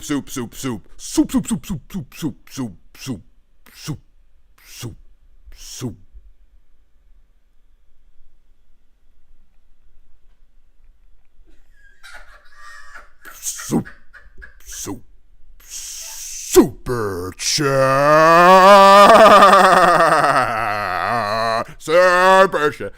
I was doing that the other day. Leave me alone. Because they say, like, if a child's getting kidnapped, that they're not supposed to scream. Because childs scream all the time. Ah! And people hear a kid scream and they ignore. Because you're like, screaming fucking kid, shut up. But if they say, like, if you're a kid and you're getting kidnapped, you're supposed to go, stranger. And then people look because they're like, oh, little kid's a downy, you know? And they're like, no, stranger taking me, stranger. And then you're like, oh, that seems weird. And then it's supposed to draw attention. So Britt was tickling me the other day and like, I just reverted back, like instinct kicked in. I was like, no, don't tickle me. She's tickling. Help me. Was that when I was tickling Yeah. Wanting you with kisses. You were tickling me. Oh. Your kisses tickle. No one came to help. No one came to help. Brian Joel, thank you so much for that. Super chat. Ow! Super chat! I'll take a safety meeting with you. We'll go.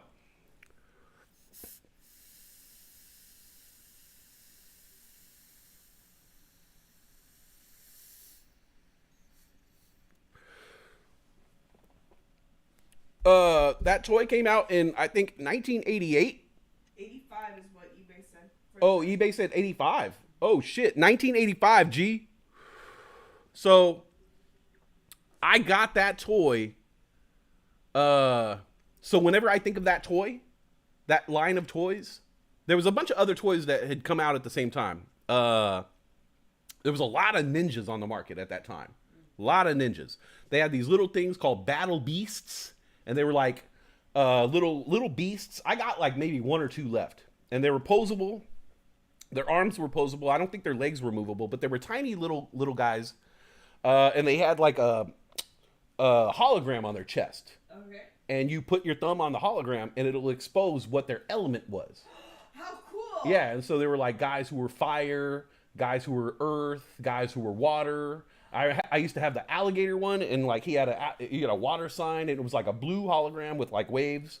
They were badass. Oh. Yeah, battle beasts.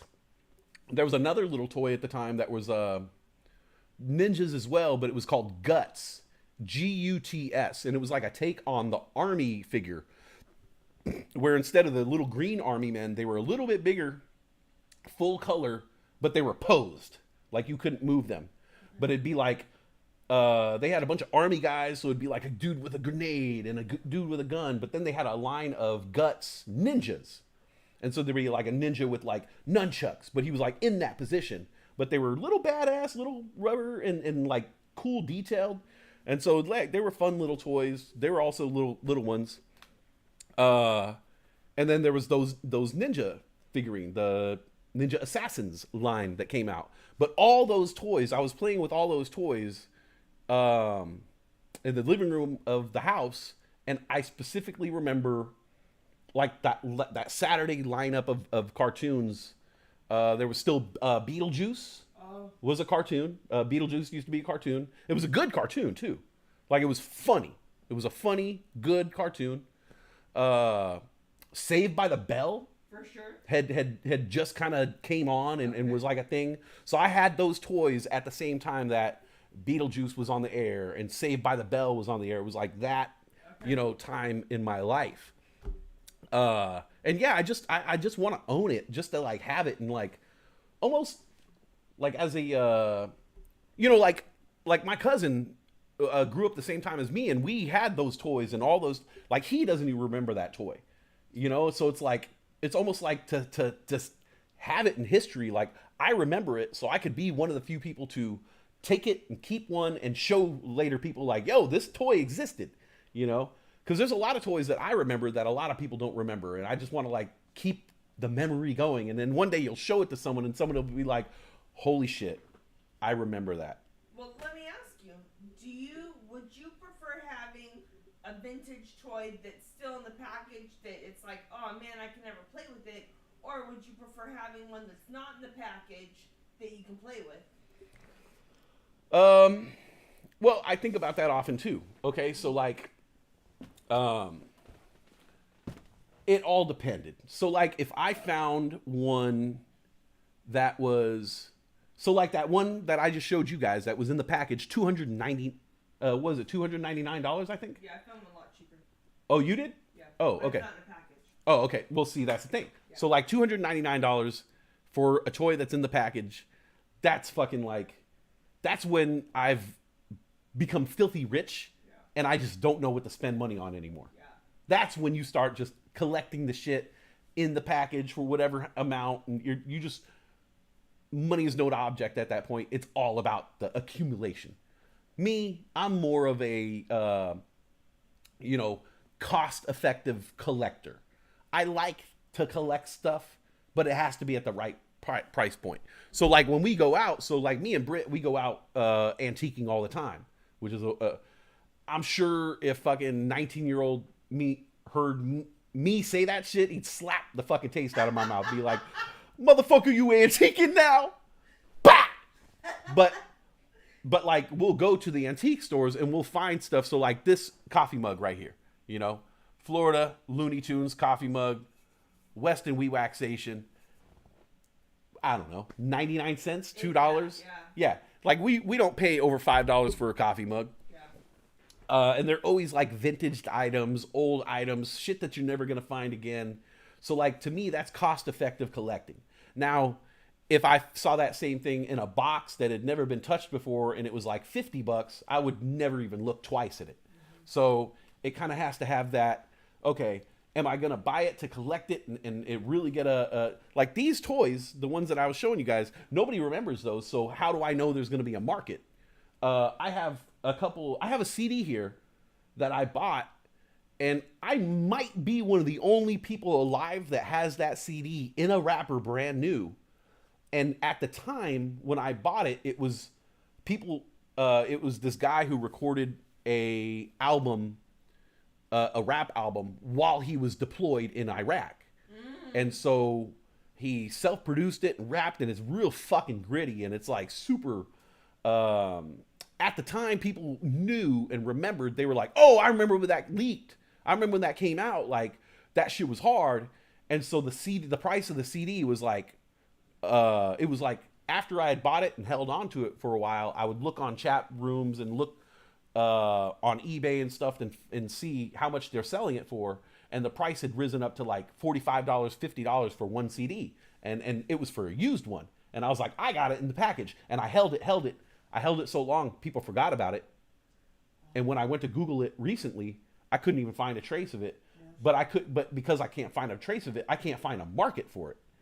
So now I have the CD and it's wrapped up, and it's like no one even knows what I have anymore. So that toy, if I kept it, it's got to be only for me, because who knows if there's a secondary market for me. So if I found one for $20 out of the package with the fucking mask and the weapons, then I'd probably buy it just to fucking have it. All right. Yeah. All right. Okay. Okay. But I mean, don't go looking for it, because It was the first one that popped up. Oh, okay. Well, actually, okay. I'll let you know if I'm going to make any big purchases for the next month, because I know Christmas is coming up. And I have a really, really bad habit of buying myself the thing that I've been talking about leading up into Christmas. I have a big track record of buying myself a big gift around Christmas season, and it just so happens to be the thing that everybody's been trying to get me. I do this all the time to myself and other people. I will just do that. Because when I'm in the shopping mood, like when I'm shopping for other people, I just shop for myself too. And like I do a lot of eBay shopping, and I'm really good at finding things on eBay and finding things online. And so while I'm doing that, I'm like, oh, I'll be looking for, Michael Kors purse. And while I'm doing that, I'll just look for, retro Jordan 4s, and I'm looking for, good deals on other people's stuff. And then I just happen to find a good deal on my shit. So during Christmas shopping season, I end up by, pretty much buying myself like one for one. Like everything that I buy other people, I'm buying one thing for myself. It's terrible. It's terrible. It's a terrible habit. Terrible habit. Yeah. Yeah. You think about like last Christmas season, like I probably got like 4 new t-shirts and new pair of shoes, and like, I just always do that every year. Yeah, well, you did it more right around your birthday. Right around your birthday, you bought yourself more things. But around Christmas, I don't recall you getting things for yourself in the mail. Unless you hid it. Yeah, I did. I got myself some t-shirts and yeah, there was things coming in. See, I find that by Christmas time, I'm adding more shit to my wish list, but nobody else sees my wish list but me. Uh-huh. So it's like I'm adding stuff to the things that I hope that I might get. Oh, okay. I find it hard. I find it hard to spend money on myself in general, but I find it even harder around the holidays. Oh, really? No, I actually use it to kind of like spur my shopping in a way. 'Cause like I'll say I'll have a general idea of what I want to buy people. And I'll say, okay, I'm gonna go online and look for this for Ayla and look for this for you, you know. And then maybe I don't find what I'm looking for, and so I gotta pivot. Say like, oh shit, you know, like this item isn't as available as I thought it would be, or in the price range where I thought it would be, or online at all, you know, or won't get here in time, you know, like, or I'm not finding what I want or what they want. So now I gotta, you know, figure out a new idea. And so there's a lot of, you know, like going back to the drawing board, shopping, you know, looking for these items, but in the same breath, I still have like, you know, I'll come across things for myself or other people. It's almost like when you watch a YouTube video and then the YouTube video leads you down a trail. Like shopping does that to me, and I'll go from here, and then it'll have a suggested item or something that goes with it, or I'll think of something while I'm doing it and lead me to different places, and then I end up by inevitably shopping for myself. And so I got to curb that a little bit, moving on. But I realized now with what have we got, about 40 days, 42 days or something like that, 40 days until Christmas, that I got to start putting myself in the mindset of, you know, it's Christmas time, so don't buy yourself too much, especially things that I talk about. I've been talking about this toy, so I don't want to go and buy myself that toy. I am so excited to give you your gift, and I'm really happy that it's like back ordered, delayed on being shipped to me. Yeah. Because when I bought it, I was super excited thinking that I was going to get it at a certain time, and I was just going to give it to you. Yeah. And now it's like, oh my God, it's so close to Christmas, I can't just give it to him. I might as well wait. But I'm super excited. I'm really excited about this. Yeah. I'm very excited. I'm excited that it's on back order because maybe I'll actually get it on Christmas. I did good with your birthday present. She can't help herself, man. She has to give me as soon as it arrives. Yes. It'll be in the Amazon box, and she'll be like, "Oh, it's your present," and I'll be like, "Oh, okay." You know, like I figure you got to take it, put it in the room, open it up in private, wrap it, and she'll say like, "Do you want it now? Do you want it now? Do you want to just open the Amazon package and just like, just open it right now?" I'm like, no, let's celebrate it a little. You know, no. Did you want it? Just open it for me. Do you want to give it to me right now? She'll be like, no. No. I think I gave you like a few Christmas presents early last year. Oh yeah, you can't help yourself. I can't. It's so hard. She's the worst. She can't keep secrets. She can't hold out on gifts. Like I she held out on your birthday present. She'll want to give me all the presents on like December 23rd, 12:01 a.m. She'll be like, "It's almost Christmas Eve. Did they have a cartoon? No, the Ninja figures did not have a cartoon. It was just a toy line, and it was from some random company in New York. It was like I forget what it is. Like American Toy Company or some random generic toy company name. They didn't make any other toys. It was considered, because when I did the research on it, it was considered a generic toy because it wasn't a Hasbro, Mattel. It didn't have a cartoon attached to it. Even the GoBots had a cartoon. Like even the GoBots had a company and a franchise. And the GoBots were like a knockoff cartoon. The GoBots were, if you guys don't know, there was Transformers and GoBots. GoBots were like this big. Transformers were like that big. You know, they were like way different in size. The GoBots were much simpler cars, and they transformed. They were cool. I had a lot of GoBots, but they weren't, you know, like if you got one for your birthday and you like open it up and you got it, you'd be like, oh damn, I guess I'm not getting Transformer this year. Like, I guess I'm getting GoBots. All right, cool. I like the GoBots. Cool. The higher end stuff tends to go up more and can be easier to sell. Okay. Yeah. And so, yeah, I don't know what the market is for the Ninja Assassin. Unless there's other, 46-year-old dudes out there, like, who wake up in the middle of the night, like, I want that toy that I had. I want it. I remember all the figures I had with Star Wars. I had a lot of Star Wars. Like, when I was younger, Star Wars. And then when I moved from LA to Arizona, that's when I started kind of getting... Because when I lived in LA and Transformers started to go, really big, you couldn't really find Transformers in the stores. Cabbage Patch and Transformers just weren't in the store. I remember specifically my mom taking me to Kmart to get me a Transformer. It was for my birthday. She was going to take me and get me a Transformer, one Transformer. And the only Transformer that was in the store was a Megatron. And Megatron went from the robot and he turned into a gun. But the only one they had in the whole Kmart was one Megatron, and it had been opened up and played with, and was just laying there. The package was ripped open, and it was there, like had been played. Somebody opened it up and played with it. And I literally was like, I told my mom, I was like, I'll take it. Like anything to get a Transformer. And my mom was like, no. Well, if I'm going to get you a Transformer, it's going to be in the package.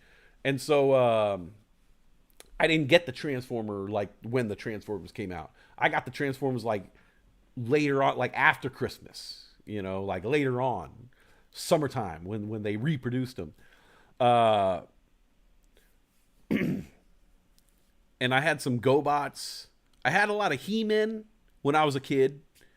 But we moved. I moved when I was a kid. I moved from Arizona to LA, and during that process, we got rid of a lot of shit. For some reason, I had to fucking sacrifice, my shit. I couldn't fucking, oh no, can't fill that toy box too much. We got to get rid of some of your shit. Like, what the fuck, man? My toy's this big. You want me? Oh, we got to teach you a lesson about, giving to charity. So round up some of your toys and give them to charity. Man, why do we got to? Come on, man. There's better ways to teach a kid materialism and giving back to charity other than fucking making them give their fucking toys up. That just makes me not like you. That just pisses me off. I'm just gonna be like, as an adult, I'm gonna be like, you made me give away Jabba the Hutt's fucking play palace, man. You made me give away Jabba the Hutt's play palace. I remember we were moving in. One of my parents, I'm not gonna name it. It could have been the mom or the dad or the mom. But one of them, we had a garage sale before we were moving. And I remember specifically selling all these toys. A lot of them were Star Wars, He-Men, all this stuff, because we had to lighten the load for the move, right? I think about it now. Like, we sold hundreds of dollars worth of toys. Then we were selling the shit for fucking, 25 cents, 50 cents, $1, $2, selling these toys off. No doubt in my mind, it was hundreds of dollars of Star Wars toys. Because I look back now and I see the prices on eBay when I'm looking at these toys, and I'm like, oh yeah, Jabba the Hutt's Play Palace. I sold that shit for fucking 50 cents to a neighbor of mine. My Han Solo Blaster. Sold that shit. Just sold it to some random neighbor for $1. Walking around right now. Sold all that shit off. And I know, like, if I would have been able to keep it during the move, when we moved to Arizona, I would have it forever because I still have every toy to this day. I still have all my toys. I'll bust them out one day. One day I'll bust them out. I'll bust out my toys. You showed me some of them. I showed you some of them, yeah. That's the big dilemma is like, what to do with the toys now. We gotta keep them. Well, yeah. I've kept them this long. Yeah. But I never, and like I told you this, I went through all my toys recently. Really recently. Like within this past year. Went through all my toys and cleaned out my old stuff, my storage, my stuff from when I was a child. And just kind of thinking about what am I going to do with all this stuff, you know? Like I didn't have a kid. So I guess, you know, all these toys, you know, do I start to look into selling some of this stuff off? Do I bust it out, play with it again? Do I set it up? What do I do? Don't know. Went through it all and looked at it, kind of took stock of everything and, you know, got the memories back and boxed it all back up again and said, all right, well, I guess I'll revisit this topic again when I go through my stuff, you know, in a year or two or whenever I move again or whatever. But now it's a new question. Now I'm going to be a father. So now the question is, well, shit, what does the kid get and when? Obviously, now I have someone to give all my shit to. Before it was like, you know, before I had Brittany in my life, it was like my sister, you know, and then what is my sister going to do with my toys? So it's like, all right, I got to write in my will, like, give all my toys to my friends, you know, my cousin, my friend Josh. They'll know what to do with those things. Now it all goes to the kid. Yeah. So I have toys. Well, shit. The kid's going to be growing up. The kid's going to go through an age where they want to play with toys. Now, some of these toys, they're out of style. I guess they're old. I don't even know if like kids find anything to make it a toy. Well, that's the thing is kid will play with anything. But these toys that I have, some of these toys, there's no toys like these produced anymore. You know, they would be, if people come over to play, they're going to be like, where'd you get these fucking toys? These are crazy fucking toys, you know, like, so it's going to be interesting to see how the kid, and you know, I guess the toys I would have are considered boy toys, you know, but let's face it, girls love playing with boy toys. Absolutely. Hey, I like playing with the girl toys. All right. I'll be the first one to say, like, as soon as you have a stepson now too. As soon as I'd be at my friend's house, and as soon as like the sister turned her back, I go in her room and grab those fucking Barbie dolls. I play a little Barbie doll. I'll be like, come on, Ken, give it to her, Ken. You know. Over and over. Dress Barbie up and kind of like look like. Kind of look down her shirt. Look up her skirt. Fucking damn! It was like porn. It was like the only thing I had. You know, just the toy, my imagination, and it worked somehow in the system. It was like, yeah, this works. Yeah, this satisfies that fucking evil curiosity. You dirty, disgusting Scorpio fuck. You nasty fucking kid.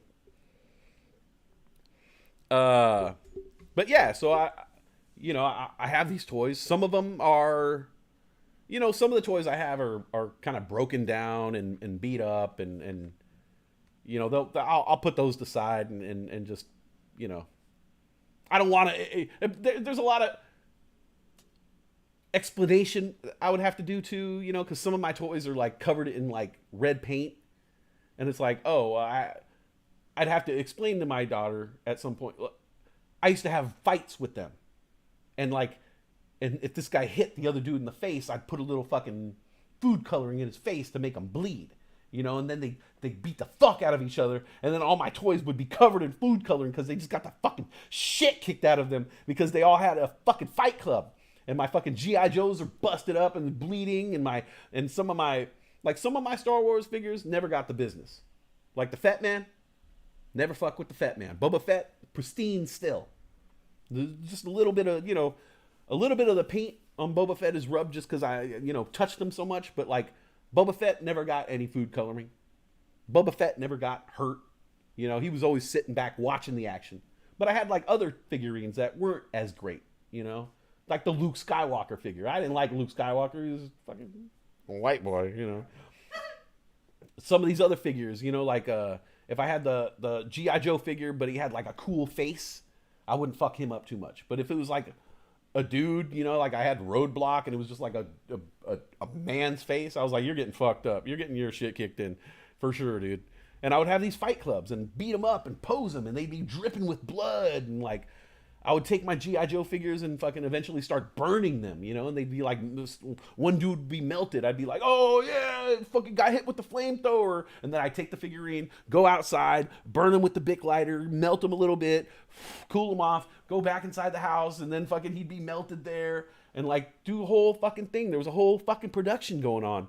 You know, it was like, if anybody had maybe bought me a fucking camera, you know, or a video camera or something, you know, the beginnings of a computer, I could have done some amazing stop motion animation as a child, For sure. you know, but you know, they you know. I cannot wait to see you play with our kids. Oh, I mean, first of all, the kid's gonna have every tool at their disposal to make their imagination come alive. I will, you know, like when I was a kid growing up, like my you know, if my parents had a good camera, like a video camera, I was not allowed to touch the fucking video camera. If they had a good camera, I was not allowed to touch the fucking camera. Growing up, you know, video cameras, you know, camcorders, I was never allowed to touch that shit. Meanwhile, you know, I'm the fucking filmmaker of the family. You know, like everybody knew, like in the family dynamic, I was the one who was the creative writer, comedian, person who wanted to make film, yet I was the only one who was not allowed to touch anything resembling a camera or a computer or anything like that, you know, so it's not going to be like that for my daughter. Yeah. My daughter is going to have any, you know, you want to fucking play with my computer, guess what? I'll call Dr. GTI, I need a computer. I need a computer suitable for a fucking 4-year-old to just bang the fuck around, you know, and teach my kid how to use the cameras and teach my kid how to use things. And eventually, like kids do, they'll get better. They'll get amazing. Shit. If I play my cards right and I'm still doing this kind of shit, my daughter can work on my show and make my show better. And be like, dude, you're doing everything wrong. I'll be like, thanks. That's why I had you. So you could figure out fucking Streamlabs for me. I can't, and no one can. Let's see here. Doop, doop, doop. Let me see. Retro's huge out in your area. You should check out some conventions for sure. There's a lot of cons out here. Retro cons and garage sale cons and... Oh, we just missed that. Yeah. Still. Play Mobile. Yeah, I remember Play Mobile. Yeah. Do you remember... You know what I remember, what toy I remember? Is the Crimp and Curl Cabbage Patch doll. Oh, Crimp and Curl. Yeah, I remember that. I remember that one. I had the crimper and the curler for her. Cabbage Patch, they had a lot of innovative kind of toys going on, you know? I just looked it up. JoJo Siwa has her own Cabbage Patch doll. No shit. I shit you not. Cool. Yeah. Good for her. I like JoJo. Start looking for $5 USB keyboards. Good job. Yeah. There we go. Yeah, just give her a keyboard. Be like, here, type with daddy. Yeah. A lot of and I mean, I was lucky enough to grow up in the era of toys. I kind of feel like I grew up in the era of like when toys hit their prime and then died. Yeah. Because I got to see the greatest toys. And then the downfall of toys. And now, I mean, toys, they make toys now, but it's not like it used to be. You know, I think the iPad took over. And people care less and less about giving their kids hard toys. Kids care less about receiving hard toys. I think it has to be taught. So definitely, I think there's going to be for me, I'm not going to be the type of person that hands over a pad to satisfy my kid. I'd rather give them something. I don't want them to learn that yet. you know, no knock on my sisters, but my sisters grew up in the generation where there was a TV screen behind every seat. Yes. And so as soon as you got in the car, you were watching Monsters Inc. Yeah. And when that fucking thing went out, and when the tablet goes off, and when the DVD player doesn't work, you're fucked. Yeah. And the kids stop learning how to self-soothe, and they stop learning how to use their imagination to pass the time. I grew up in the era of toys where you could have a Godzilla and a fucking G.I. Joe, and you figured it out. You fucking wrote the story and made the movie and made it happen in front of you. I remember making the Hot Wheels tracks. I remember that Fuck I could yeah. go to Walmart or Target, and I just could buy a shitload of the orange strips with the blue connectors and use anything in the house at my disposal to make the coolest fucking track ever. And now you can't even buy the things at Target all by themselves. Now you have to buy a set. Right. And it's like, where's the fun in that? I liked being able to build it myself. Right. Put it on a high shelf. Add books to hold the weight down. Make it go. Same with the Legos. Like, Yes. you can't just buy a set of, like, basic Legos. You have to buy the fucking, the Harry Potter Hogwarts fucking, hat naming ceremony set. And it's like, no, but I just want to make a car. Yeah. And I want it to be green, white, yellow, blue, red. You know what I'm saying? Like that. It really stunts your creativity. Right. Not being able to have the things to build your own things. Yeah. Yeah. Yeah. It's a damn shame. And so I definitely want to make sure that my child has already honed that skill before I introduce a tablet. Absolutely. Because once you introduce a tablet, it's like game over. Absolutely. But at least if they have that love for imagination and creation early on, the tablet will just be like, oh, this is cool. But they'll still go back to that well. I feel like when we introduce the tablet, I would like to do it in this way that we also give them the tablet pen. So that way they can start drawing and doing things. Because I feel that would keep the creativity going if they were able to do that and create. Or a tablet with, limited apps, only creative apps, not something. Basically, I don't want my kid just like playing Candy Crush or watching YouTube videos of fucking other people doing shit. Yes. I want my kid to be doing shit. Yes. And so, drawing, creating movies, shit like that. That's what I want. Yeah. And I think, growing up around us, the kid will have plenty of, free will and push to do that kind of shit. Garage sales all day, man. Yes. Me and Brittany, we could do this thing where we'll drive around and we will just drive up to these neighborhoods in Vancouver, and we'll just go from sign to sign. Anytime we see a garage sale sign, we'll go after it. Yeah. And sometimes it's kind of crazy how these people make their signs to like, they know like, okay, if you're driving here, make a right here. And then you make a right there and then you drive. And then right when you're about to give up, you're like, nah, I don't think it's down. Oh, there's another sign. There it is. Okay, we're on the right track. Keep going. Oh, there. And then you go. And then you find it. It's like, fucking buried in this neighborhood. And there's just like a couple on some fucking lawn chairs just waiting for anybody to fucking drive up. They're like, oh, you found us. Fuck yeah. What do you got? Hey. All right. I heard you got some shit. Can I look through your shit? All right. I love it. Driving up to a random stranger's house. Hey, can we look through your stuff? All right. You got signs up. It says we can look through your stuff. We're going to look through your stuff. All right.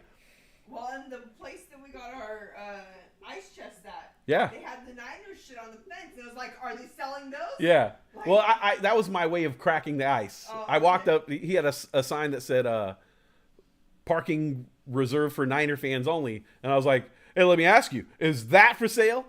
And he was like, oh, that's not for sale. And I said, I know, buddy. I'm a Niner fan myself. All right. All right. Let's talk. We bought 2 ice chests for $10 each. The ice, Igloo ice chests. Big ones. Fucking easily, I don't know, $60 to $80 worth of ice chest we bought for $20. Yeah, and then we left, got our loot, drove off. Oh my God, we fucking robbed them. Drive off. We're driving down the road. See another sign. Let's go.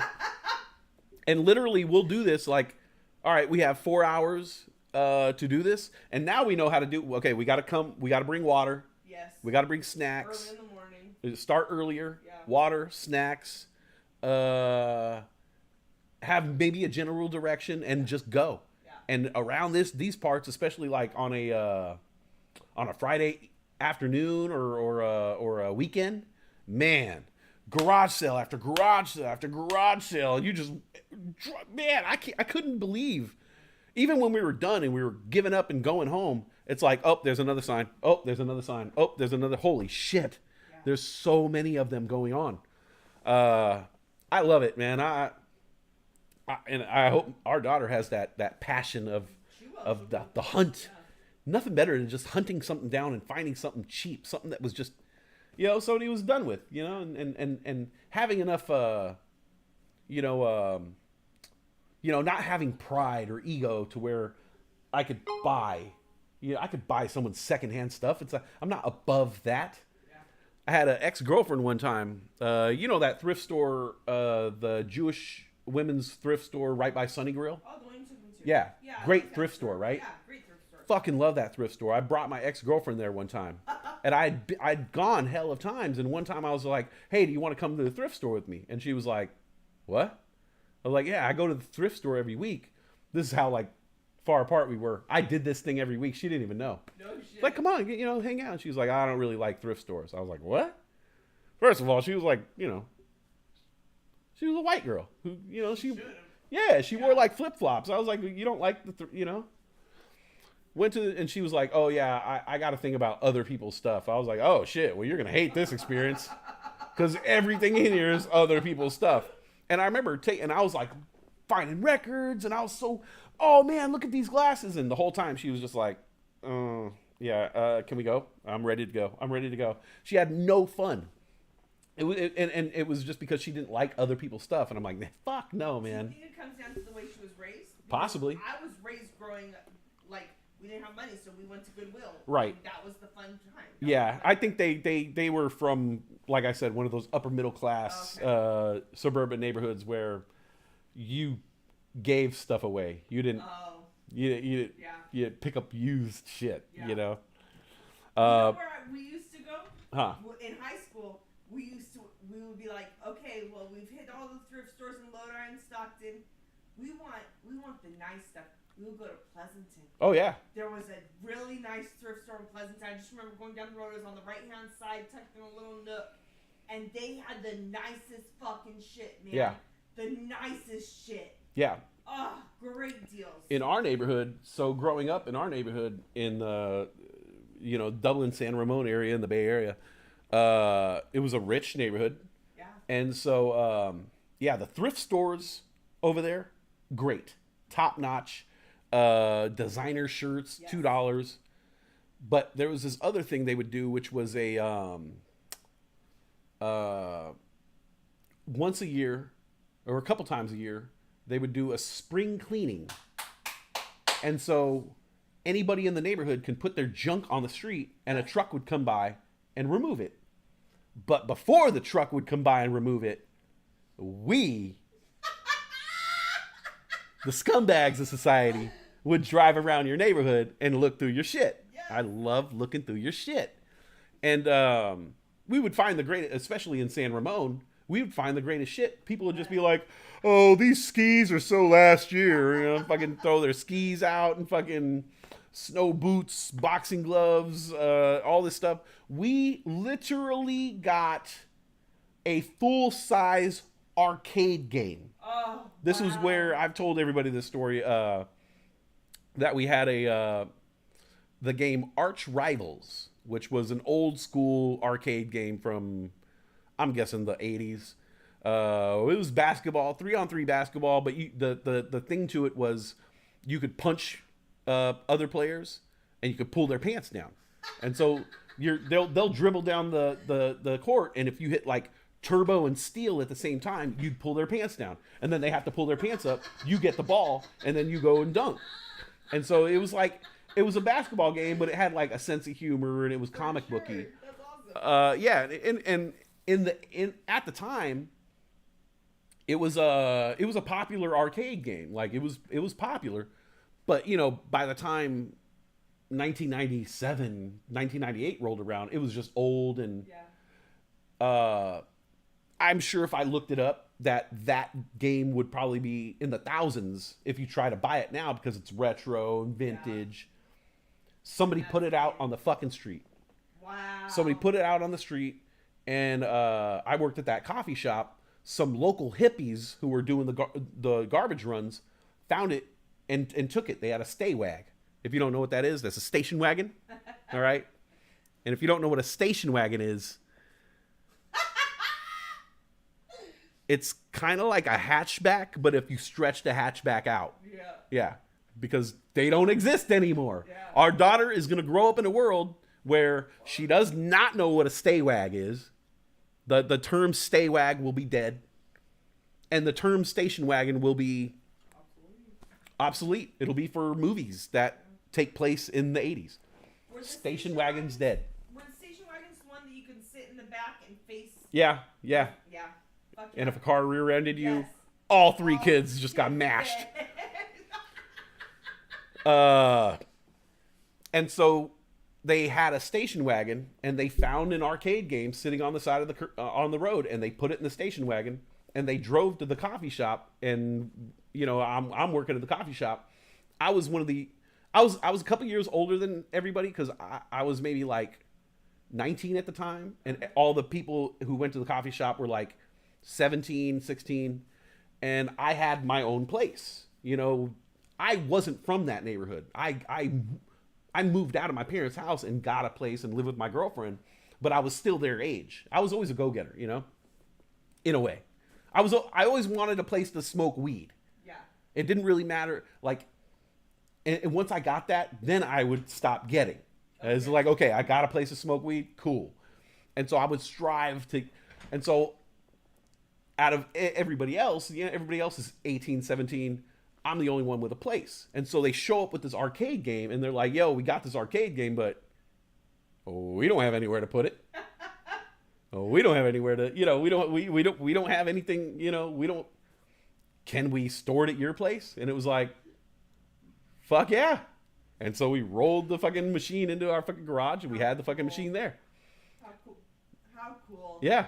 And then Rich moved out and got his own apartment. We fucking moved it over to fucking Rich's house. No shit. And took this fucking arcade machine up the second floor. We're taking it up the fucking stairs. Fucking heavy ass retro arcade with the hutch and everything. And then you would walk into this random apartment in Livermore, California, and they had a fucking full on arcade machine in the kitchen. And then when him and his girlfriend broke up and they had to move out, we took the machine down and put it in the fucking laundry room. In the fucking laundry room in the apartment complex. Plugged it in, turned it on. We had gutted the mechanisms to make it cost money. You know, it was popped open. There was no lock on there. Okay. And so basically, like all the kid had to do was figure out just to hit the when you put the coin in, it hits a wire that signals that a quarter has gone in. Yeah. And so all you got to do is you open the door and you just go blip, blip, blip, blip, blip, blip, blip, blip, blip, blip, blip, blip, blip, and just basically like finger the little wire. Yeah. And every time you hit it, credit. And I think any idiot can figure it out. Yeah. You know? And so we just left it there, plugged it in, loaded it up with credits, and just fucking said fuck it. We went and went back into the apartment, started cleaning it out, and you know how you do the final walkthrough and everything, got everything out. And as me and my buddy are leaving, we went by the laundry room. There was already a fucking line of kids playing that shit. No shit. Yep. Went back years later. I was in that area, and I went back to that apartment complex, drove down that street, and went to that fucking laundry room. Got in my car, walked over there, and looked in, and it was still there. Oh. Yep. Like 3 years later, Because it was like a random apartment complex that wasn't really like being policed, you know.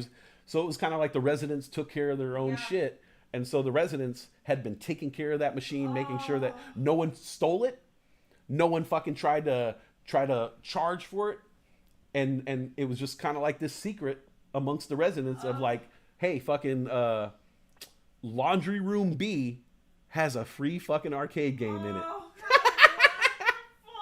I swear to God, like the next time we go to the Bay Area, if I get a chance to just kind of cruise around, because we didn't get a chance to kind of like free cruise.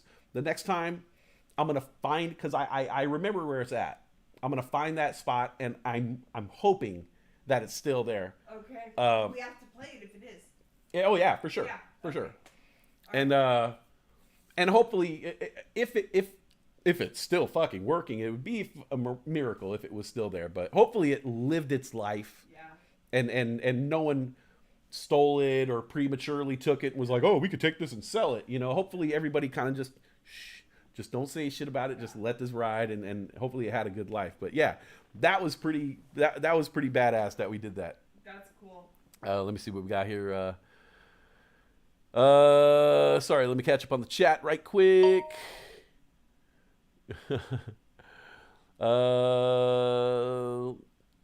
Do they have garage sales in Europe? I feel like they don't, but they must. I don't know. Huh. That's a good question. Ask Britt if she remembers the Sky Dancers from the 90s. Sky Dancers. They were flying fairies. No. I do remember a toy called the Centurions or Insecticons. It was like a glove. It was like a bug, but then you put your hand in the glove and then you could work the toy. It was almost like a puppet, but like the main toy was just like here. And it was like you'd have like a black glove and it would like work the stuff. But no, Sky Dancers, they were fairies, flying fairies. I was never into fairies. Sky Dancers. We'll remember that. We'll look that up. Sky Dancers. I was into My Little Pet Shop. My Littlest Pet Oh, and you were talking about the Polly Pockets. And Polly Pocket. That Polly Pocket, the one she was talking about, the Polly Pocket. I remember that because that was almost like a little transformer. It was like a little thing, like a faux jewelry case or a makeup case, and you would pop it open, and then it would be a whole little fucking world with the toy and pets and shit going on. Do you know what some of them look like? Some of them look like the shells the Ariel comes Yeah, like a shell. Yeah. And I remember as a boy being like I just want to fucking just get my hand on one day and fuck around with it because it looked badass. Yeah, and the Polly Pockets were so small. All they could do was bend forward and stand up straight. And in the Polly Pockets, there were little circles that you could stand Polly up in. Yeah. And it would hold her steady. Yeah, hold her steady, and it would stand up, and there would be shit going on, and like you could crank it up and move it, and it was like a whole lot of fucking It was an intricate little fucking toy, and it was feminine, but as a boy, I was like, I just want to fuck with it because of the mechanisms and shit. Like I wanted to play with it. I don't really remember ever getting my hands on a Polly Pocket, like to fuck with it. Like I've always, like I would look for one, like a retro one, to buy my daughter just so she could have it and I could fuck with it. For you know. Sure. Well, and it was always fun too because, like, which one do I want to put in my pocket today? Which one do I want to take with me? You know, and you had them all set up in your room. Right. And it was a toy that like so fun. It was meant to take. Yes. And there was not a lot of toys that were like meant to roll. That's why I liked the little figurines. Like, yeah, I had the G.I. Joes, but like you had a Battle Beast, you could stick that shit in your pocket and roll and be like, play with it anyway. Yeah, like, you know, people are like, oh, you got to go and this is boring. Oh, can I bring toys? No, you can't bring toys. And you're like, yeah, motherfucker, watch me bring these fucking toys. Yes. I'm going to bring these fucking toys. Yes. And like nobody's looking. You're like, fuck yeah. Bam, bam, bam, bam. What are you doing? Nothing? Did you bring toys? Yes. I told you not to bring toys. God damn it, always bring these goddamn toys ever. You can't go anywhere without toys. Just want to play with my toys. Sometimes the toys would get thrown away. Oh yeah. They were pissed off at you. Oh yeah. That was always that's how you attack the kid. Take their toys, you know. For me it was like if I fucked up I had to like give a toy away or something, you know, or they would take a toy. I told you guys my dad one time my dad watches the show, so hopefully he remembers this, but he one time did a magic trick. My dad would do, like parents will do shit. Like they take something and then they'll be like, oh yeah, look, and like when you're a kid, you don't really know that they just like dropped it in their lap. Well, I got to the age where I was right around 6 years old, 5, 6 years old, where I started to catch on. And my dad would do something and be like, oh, I made it disappear. And then like, I remember calling him out one time and I remember the exact toy. Okay. And this is why I said, like, it's hard for me to fucking let shit go. I'm still having this argument. I'm still like, Dad, where'd you put my fucking toy? 6 years old. I remember the toy. It was a toy police helicopter. All right, Dad. All right. It was a little toy police helicopter, like a Matchbox car size police helicopter. And my dad was doing some shit where he was like, hey, look, I made it disappear. And I called him out. I was like, no, Dad. No, you just dropped it in your lap. And my dad was like, oh, shit. He's catching on. He was like, all right. Well, go ahead and look around. And I started looking around for it. I was like, no, it's here. It's here. And then, my dad let me look around and let me kind of tucker myself out. And then it was like, all right, go get ready for bed. It's bedtime. And it was like, wait. We can't. No, it's not good night time. We got to resolve this issue. Like, because I have a feeling that if I don't find the toy now, it's going to be gone, like. Now, I'm not saying you can really make things disappear, because I know now at this age that you cannot, but I'll admit there's something weird going on. And my dad never relinquished the helicopter. Do you think if you asked him about it now, he would remember? Well, he watches the show, so... Oh, okay. So maybe he'll text me later on and be like, nope, I do not remember the helicopter. Or he'll be like, motherfucker, I made that shit disappear. Fuck you for not believing in my magic powers. And that's what I felt like it was, is when I look back at it, and even at the time, I was like, this fool's flexing on me. Like, I got too close. I'm starting to crack the code. It's almost like if a kid was like, I'm starting to think that Santa isn't real. And you're like, oh, I'm going to have to fucking go above and beyond this year. Yeah. We're going to eat the cookie, drink the milk. We're going to leave footprints in the fireplace. Like that whole thing, right? And so I felt like my dad was just like, okay, he's starting not to believe. We're starting to literally lose the magic. Like literally, he's losing the magic. He's not believing in magic anymore. I want to keep this kid believing. So his toy is going to have to be the fucking sacrifice. The ultimate sacrifice is being made for your benefit, for your well-being, for your imagination and your dreaming to go on. Because at that moment in time, I was like, well, the next day I was like, Dad, where's where's the helicopter? He was like, oh, son, I made it disappear. And I remember looking in the couch, pulling the cushions off, looking under everywhere. I never found the toy. I kept asking, all right, joke's over now. Can I have the toy back? Son, I made it disappear. And then eventually it was like, well, fuck, man. Like he's not being funny anymore. Yeah. He made it disappear. And then it was like 6 years old, 6.5 years old. Magic's back on. Fucking magic exists again. Oh shit, I was this close to not believing in magic. Fucking stupid me, bro. I knew that shit existed. He made that shit disappear, and I never got it back. And I believed in magic for years to come. So, I'll tell you one thing that makes me still believe in Santa. Still, there's some kind of a magic thing. My mom says she doesn't know anything about it. But when we lived in Simi Valley, I must have been younger than 5. And we didn't have a fireplace. We had a sliding glass door, and we had a bunch of trees in the outside. And our Christmas tree, the sliding glass door was on the left, Christmas tree was in the right-hand corner, TV was in the middle. And one Christmas Eve, I had to go to the bathroom. And I come out of my Little Mermaid bedroom, and I go walking down the hall, and I see somebody in red bent over by the Christmas tree. I freak out. I run into the bathroom, and then I'm standing there, and I'm like, oh my God, it's Santa, it's Santa, it's Santa. And then I come back out, and he's not there, but there's presents. Uh-huh. And there's leaves, a trail of leaves from the sliding glass door to the tree. Holy shit. I shit you not. And my aunt doesn't fess up to it because my aunt and my uncle lived with us. Nobody still to this day has fessed up and said that they did it. So in my head, it's like, okay, there is some kind of magic. Magic Because exists. nobody will admit No one they fessed did up to it. Yeah. Nobody will. That's awesome. It is. Yeah. Yeah. For me, it was, and they still do this on news broadcasts on Christmas Eve.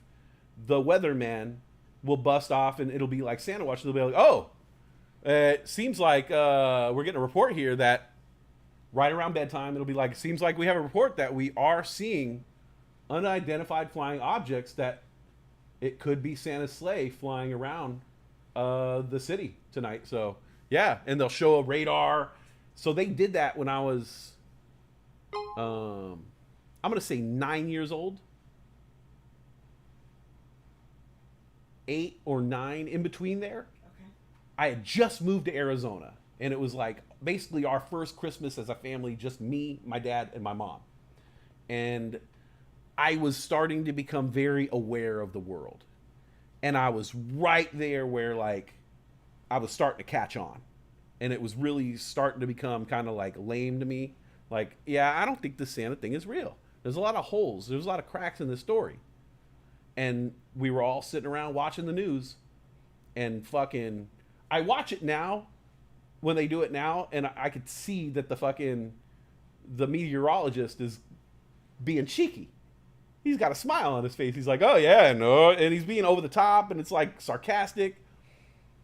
But when I was a kid, and the fact that the fucking weatherman was like, oh shit, oh, it looks like, oh, we have something on the radar, you know, and I was like, oh, I knew what a radar, you know, like I knew, what the fuck? And he showed like something on the radar, and it was like, yeah, it's definitely looking like Santa's sleigh is flying around. Like, I fucking was full on 100% back in. Wow. Back in. I was like, I'm back in. I'm a fucking believer. That shit was real. And I remember like even like classmates would tell me that Santa was fake, and I was like, bro, were you not watching the news last night? Wow. They saw, and I was back on being a believer. That's crazy. You know what I have to give? Our tax money, some of our tax money goes to the USPS. Uh-huh. And they have a program where kids that write to Santa Claus certain letters, they respond. Yeah. To Santa. Yeah. 2018 or 2019, Logan lied to me right before Thanksgiving. Uh-huh. And I told him, that's a really big lie. Santa's not going to bring you anything because this is a huge lie. Uh-huh. And he started crying. He was like, how can I fix it? I said, write a letter to Santa, put it in the mail. So he wrote this whole apology out. I'm so sorry for lying. I lied for this reason. If you forgive me, I would really like a blue Razor scooter for Christmas. We put it in the mailbox. Forgot all about it. But I remembered that he wanted the blue Razor scooter, so I was going to get him that. So I bought him one. And about a week before Christmas, this big package comes in the mail addressed to Logan from the North Pole. And I'm looking at it, and I'm like, did you do this? And he was like, I didn't do it. Did you do it? I'm like, no. We Googled the address. The address is listed as a North Pole address. Uh-huh. That's on the box. And so we're like, we're going to open this and see what the fuck is going on. Yeah. So we opened it up.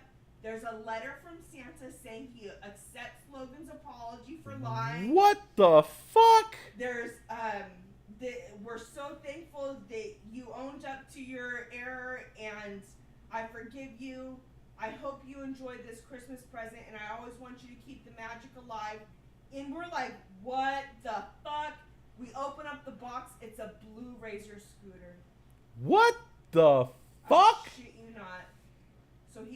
So I returned mine, and he kept the Santa one. So was there any letter to the adults or to the parents? No, nothing. Just to the kid. Nothing. That's just Nothing. like, hey, by the way, this is from Joel and Ethan. No. The way we found out was we took the tracking number that was on the box. And did a reverse search of the tracking number to find that it was through the U.S. It was a location in USPS. Oh wow! So there's no What? So if you guys didn't hear the whole story, basically, her son had did something in 2018. He had lied before Christmas, and she made him write an apology letter to Santa, addressed it to the North Pole, forgot all about it, and then a week before Christmas, got a present from the North Pole, and it was the Blues Razor scooter that Logan wanted, and no thank you, nothing, no return, nothing. And so and I have heard about this, is that like it's a thing that goes on where it's some kind of program. Yeah, some kind of program where people can basically buy the not buy, but like, you know, hey, can I get a letter from Santa? And It's the postal service has money set aside in their budget to do this, to send gifts to kids. Okay. I thought it was like private entities we doing went this. And researched the whole thing. Oh shit, really? The USPS has their own private program. No shit. Yeah. Holy shit. Just imagine how many letters these guys get. Fuck. And for my son to have been a recipient of one, fucking amazing. Wow, that is fucking badass. Amazing. Kind of makes me want to write a letter. Right? With my left hand and just ask for some random shit. Like, what random thing do I want? You know what? I need a new set of dominoes. A Nerf football, like a random toy that they would just have, you know, to give away, you know? Like, I don't know, a super soaker, you know? Just be like, I wish I had a super soaker, and like, hey, ho, ho, ho, here, kid. Well, that's awesome. Yeah. So I bet that made him a fucking believer. Yeah. Oh, shit. Yeah, I had to, it took me a few years until, like, peer pressure really got to me, and kids really hammered me and were like, yeah, dude, shit's fake, bro. Like, grow up. You know, and I was probably like, I don't know, 11 going on 12 almost before I fucking, like, had to, you know, so I was 11, 12-ish is, like, old to kind of discover Santa's fake.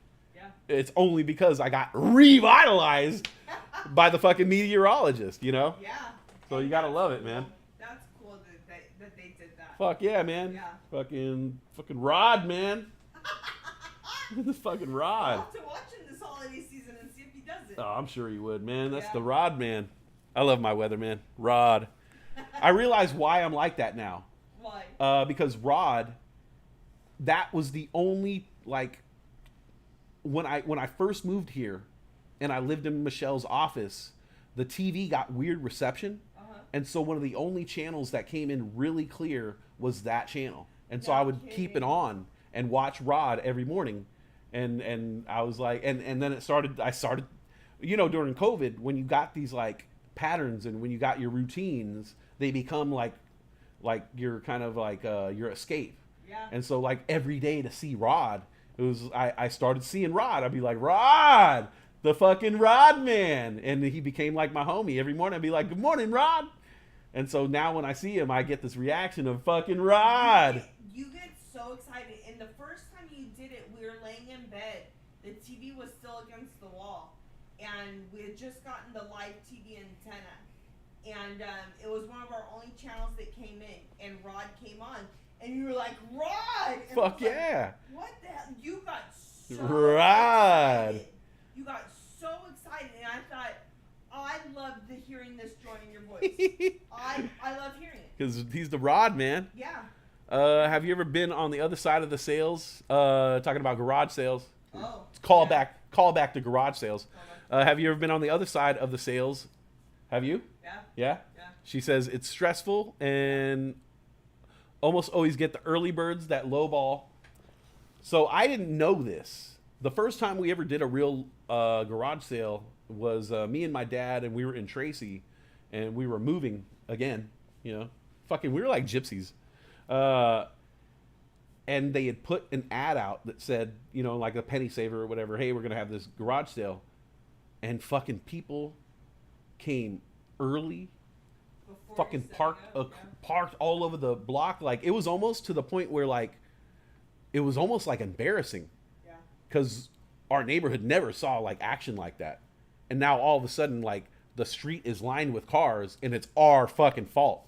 And we were like, yeah, we'll start the garage sale at 9 o'clock. And like, or whatever, you know? And we'll, at 9, we'll open the garage up and start putting shit out. And like, there's motherfuckers there at like fucking 8:30, like fucking waiting, like, where the fuck is the shit, bro? And like, yeah, we realized like, oh damn, like if you announce that you're gonna have a garage sale, people take that shit seriously. Let me ask you, how old were you? 17. Oh, so you didn't have to give up toys.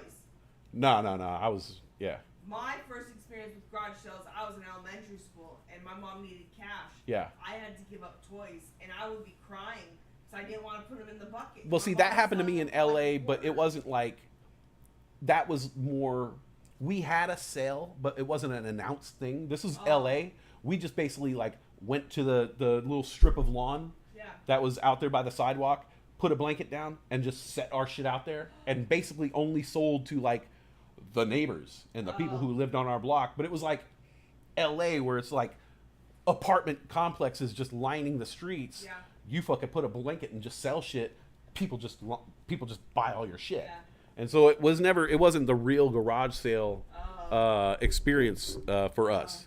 The other time was. But yeah, being a kid and having to sell your shit, like, that's the worst. But like actually like being on the other end and like selling, like being a seller, being a grown person and selling. I did that one time in Livermore when I moved from the Bay Area to LA. I sold a bunch of shit, and yeah, it's fucking, it is stressful. I don't like it because, like, you know, I felt like I wasn't I didn't feel like I was overvaluing my things. I felt like I was giving a fair price, and people were just like, fucking, no, man. No, it's fucking fuck no. And I was like, for real? That's a good fucking price. You know, and like, just people were just coming by and shitting, you know. I made more money at my garage sale because I got a big ass ice cooler. I filled it up with beer so I could drink. And then I also filled it up with sodas. Smart. And I made more money at my garage sale selling the fucking sodas and bottles of water than I did fucking any of the shit. And then at the end of the day, I ended up by just basically, I sold everything at my garage sale, but I had bought like a 30 rack. So like I was already out, you know, money for the sodas and the waters and the beer. Made that money back, and then the shit that was profit I took to the store and just bought more beer. So it was like I sat outside all day just so I could fucking sit inside all night and drink another fucking 30 rack. It was whack. Now, as an adult, when you're the seller, do you find it hard to finagle the price? Because it's like, well, if I don't accept that lower amount, what if I don't sell it? Then I'm out that money. Like, I would think. Oh, did you say finagle? Is that a right word? Oh man, that's anti-Semitic. Is it really? No. Oh my God, babe. You said finagle. That's anti-Semitic. That's a derogatory term for Jewing someone down. No, I'm joking. Wow, it's so terrible. What I just said was way more terrible. No, I think these days, so like I've thought about it now. If I have another yard sale, I'm going to be very firm on my prices because I do a lot of yard sales. I do a lot of antique stores. I know, like, I have a bunch of clothes that if I sold those clothes, I would be like, no, every t-shirt here is fucking $20. Like, these are $20 t-shirts, and you're lucky I'm selling them for 20. And I know that the right person would come around and be like, oh shit, $20 for that? And I'd be like, yeah, you know? And so I know, like, there'd be collectible type of stuff furniture type of stuff, you know, like if I chose to sell that chair or something that I painted, like I know I could get good money for any stuff like that. Yeah. When I was younger, though, I was just trying to get money. I was just trying to get rid of shit. You know, it was just like, I don't want to bring that with me. I don't have room to bring that with me. I got to sell this shit. Fuck, man. Half the shit that I didn't sell at my yard sale, I ended up by leaving outside of my dumpster. And literally, while we were loading up the moving truck and driving away, people came, like scavengers came in with a pickup truck and were taking all my shit. Like within hours of me putting it out by the dumpster, I got to witness people take my shit. Oh, wow. And like be very happy with it. Yeah. But I was just like, buy inventory of things that I've collected for the past years and years, you know, buy like the thing that hit me is when somebody, I had a punching bag. Oh. Yeah, a big one. Yeah. And I got it for my I want to say 18th birthday. Okay. It was my big present, my 18th birthday. I had it up in the garage in my parents' house, and I fucking used to jack that shit up all the time. And I brought it with me throughout the years, but I never had a place to hang it up, so it was always just like there. So it was still in good condition. Yeah. And I couldn't sell it at the garage sale, and it was too big, too bulky, too heavy to take with me. And so I had to put it outside. And I remember somebody drove up, and they were like, "Look at this! We found us a big-ass box, and look at this thing, Jimbo!" And the other dude was just like, "Holy shit, man, we're going to get good money for this stuff." And they were just looking through. They were like, "Look at this! Oh, my God, who would throw this stuff out?" And I'm like, me would throw that stuff out. You're welcome. And it's just like sad. Like I wanted to cry just seeing like my stuff just being picked apart. Yeah. And some stuff I was like, hey, wait. You're not going to take that? Well, you took all that shit? You're not going to take that? That's the best shit. Really? Yeah. Damn, man. Fucking really fucking putting value on my shit here, man. I feel like it's really vulnerable to be Fuck having yeah. a garage sale and putting stuff out. Yeah, it is. It is because like that shit's worth something to me, man. And then at the end of the day, when you got to put it all away, you're like, fuck, man. Wow. Yeah. Like people don't value the shit that I like. Like fucking man, what am I fucking worth here? I'm worth shit. If the shit that I like isn't worth shit, what am I worth, man? I'm worth this. I'm fucking trash, bro. And like, yeah, it really fucking affects. I had like a real fucking like, yeah, it gave me a real fucking like a psyche issue, man. I bet. Secondhand shit is the way to go. Makes me want to go out and hunt in the night. That's what Facebook Marketplace is for. Yeah, I gotta play with that a little more. I gotta get into that. Brian Joel's looking now. It seems someone is getting rid of an electric pressure washer. Do I dare grab it already? Fuck yeah, dude. Electric.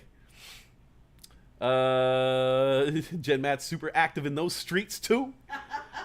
I joined a group for fans of old TVs. It's like the only thing I've ever done on Facebook. Oh, the conversation's popping off in the chat right now.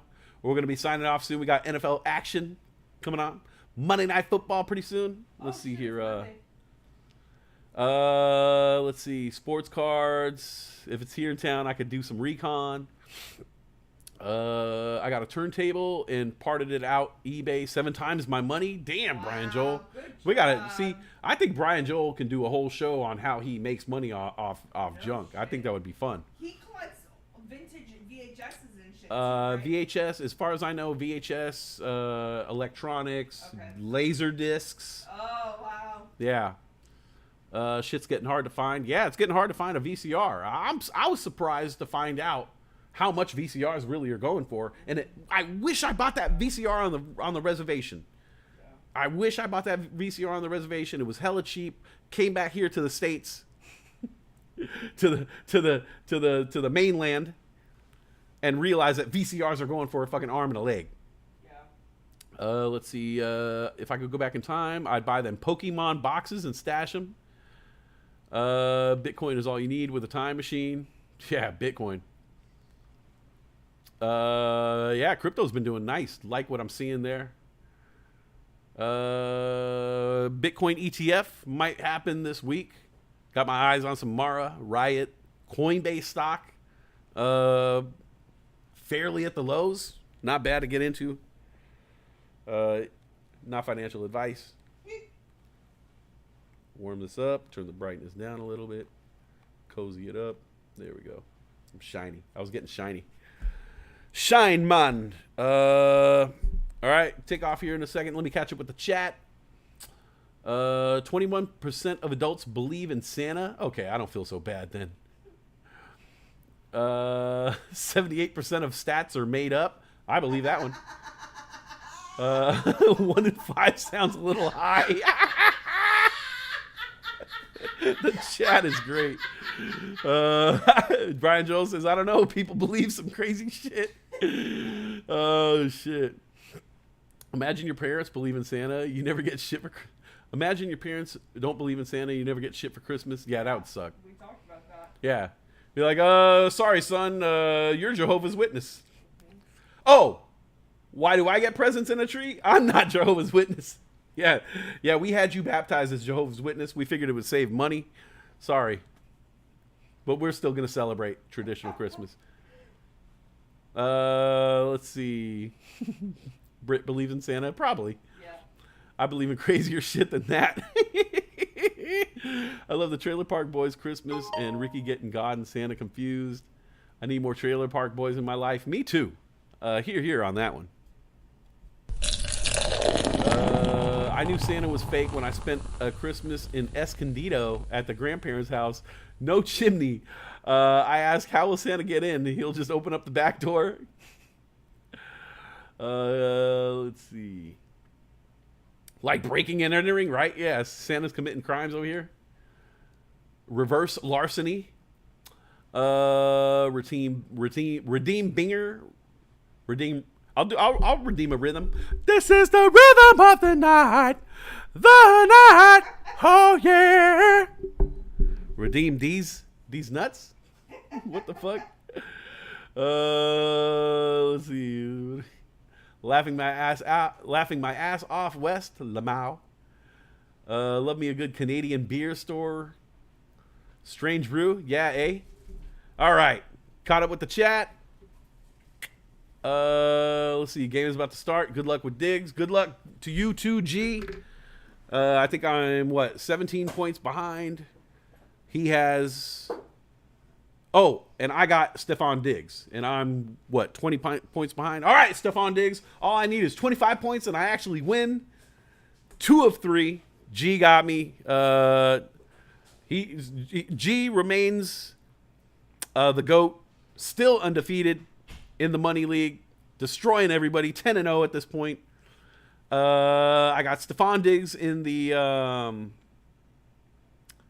what is that? The Death Metal Vegans? I forget which one. I did beat him. I got him in one game. I got him. I got the GOAT. God damn it. I got him one game. Another one, it's going to be up in the air. We'll find out here in a few minutes when the NFL action gets going. But I did get him one. Goddamn time. Okay? Fucking very happy about that.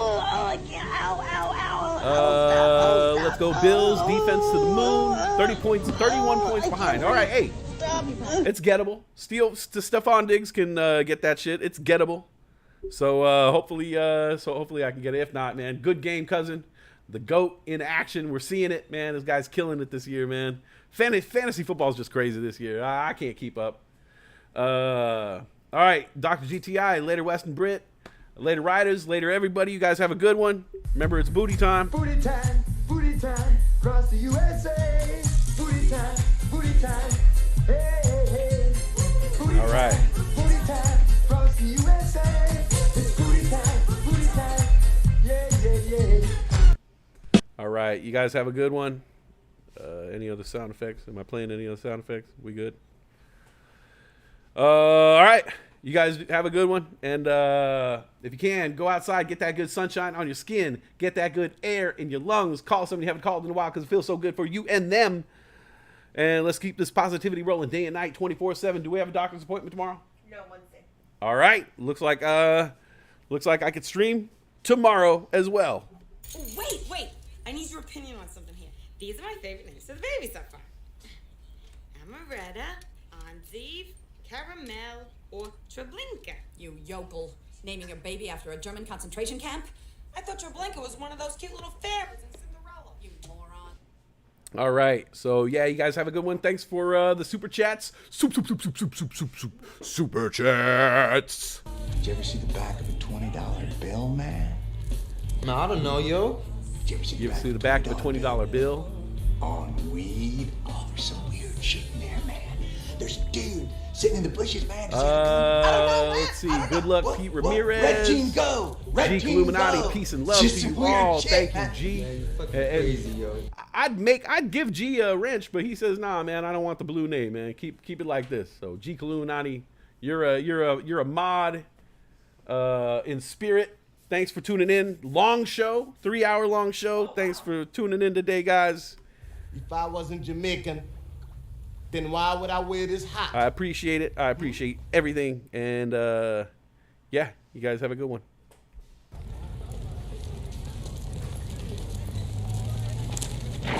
Hey, girl. You hungry? Fuck you, nigga.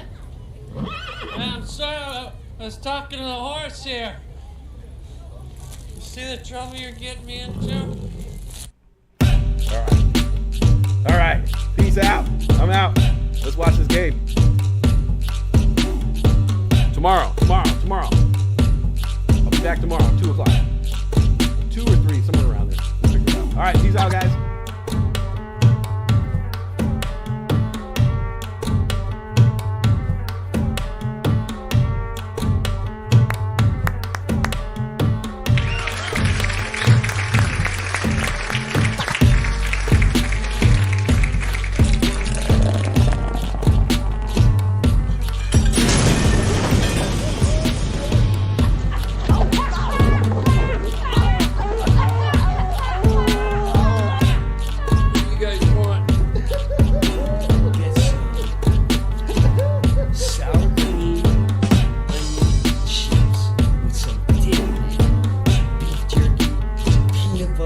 Get some Haagen-Dazs ice cream bars, a whole lot of hot. Make sure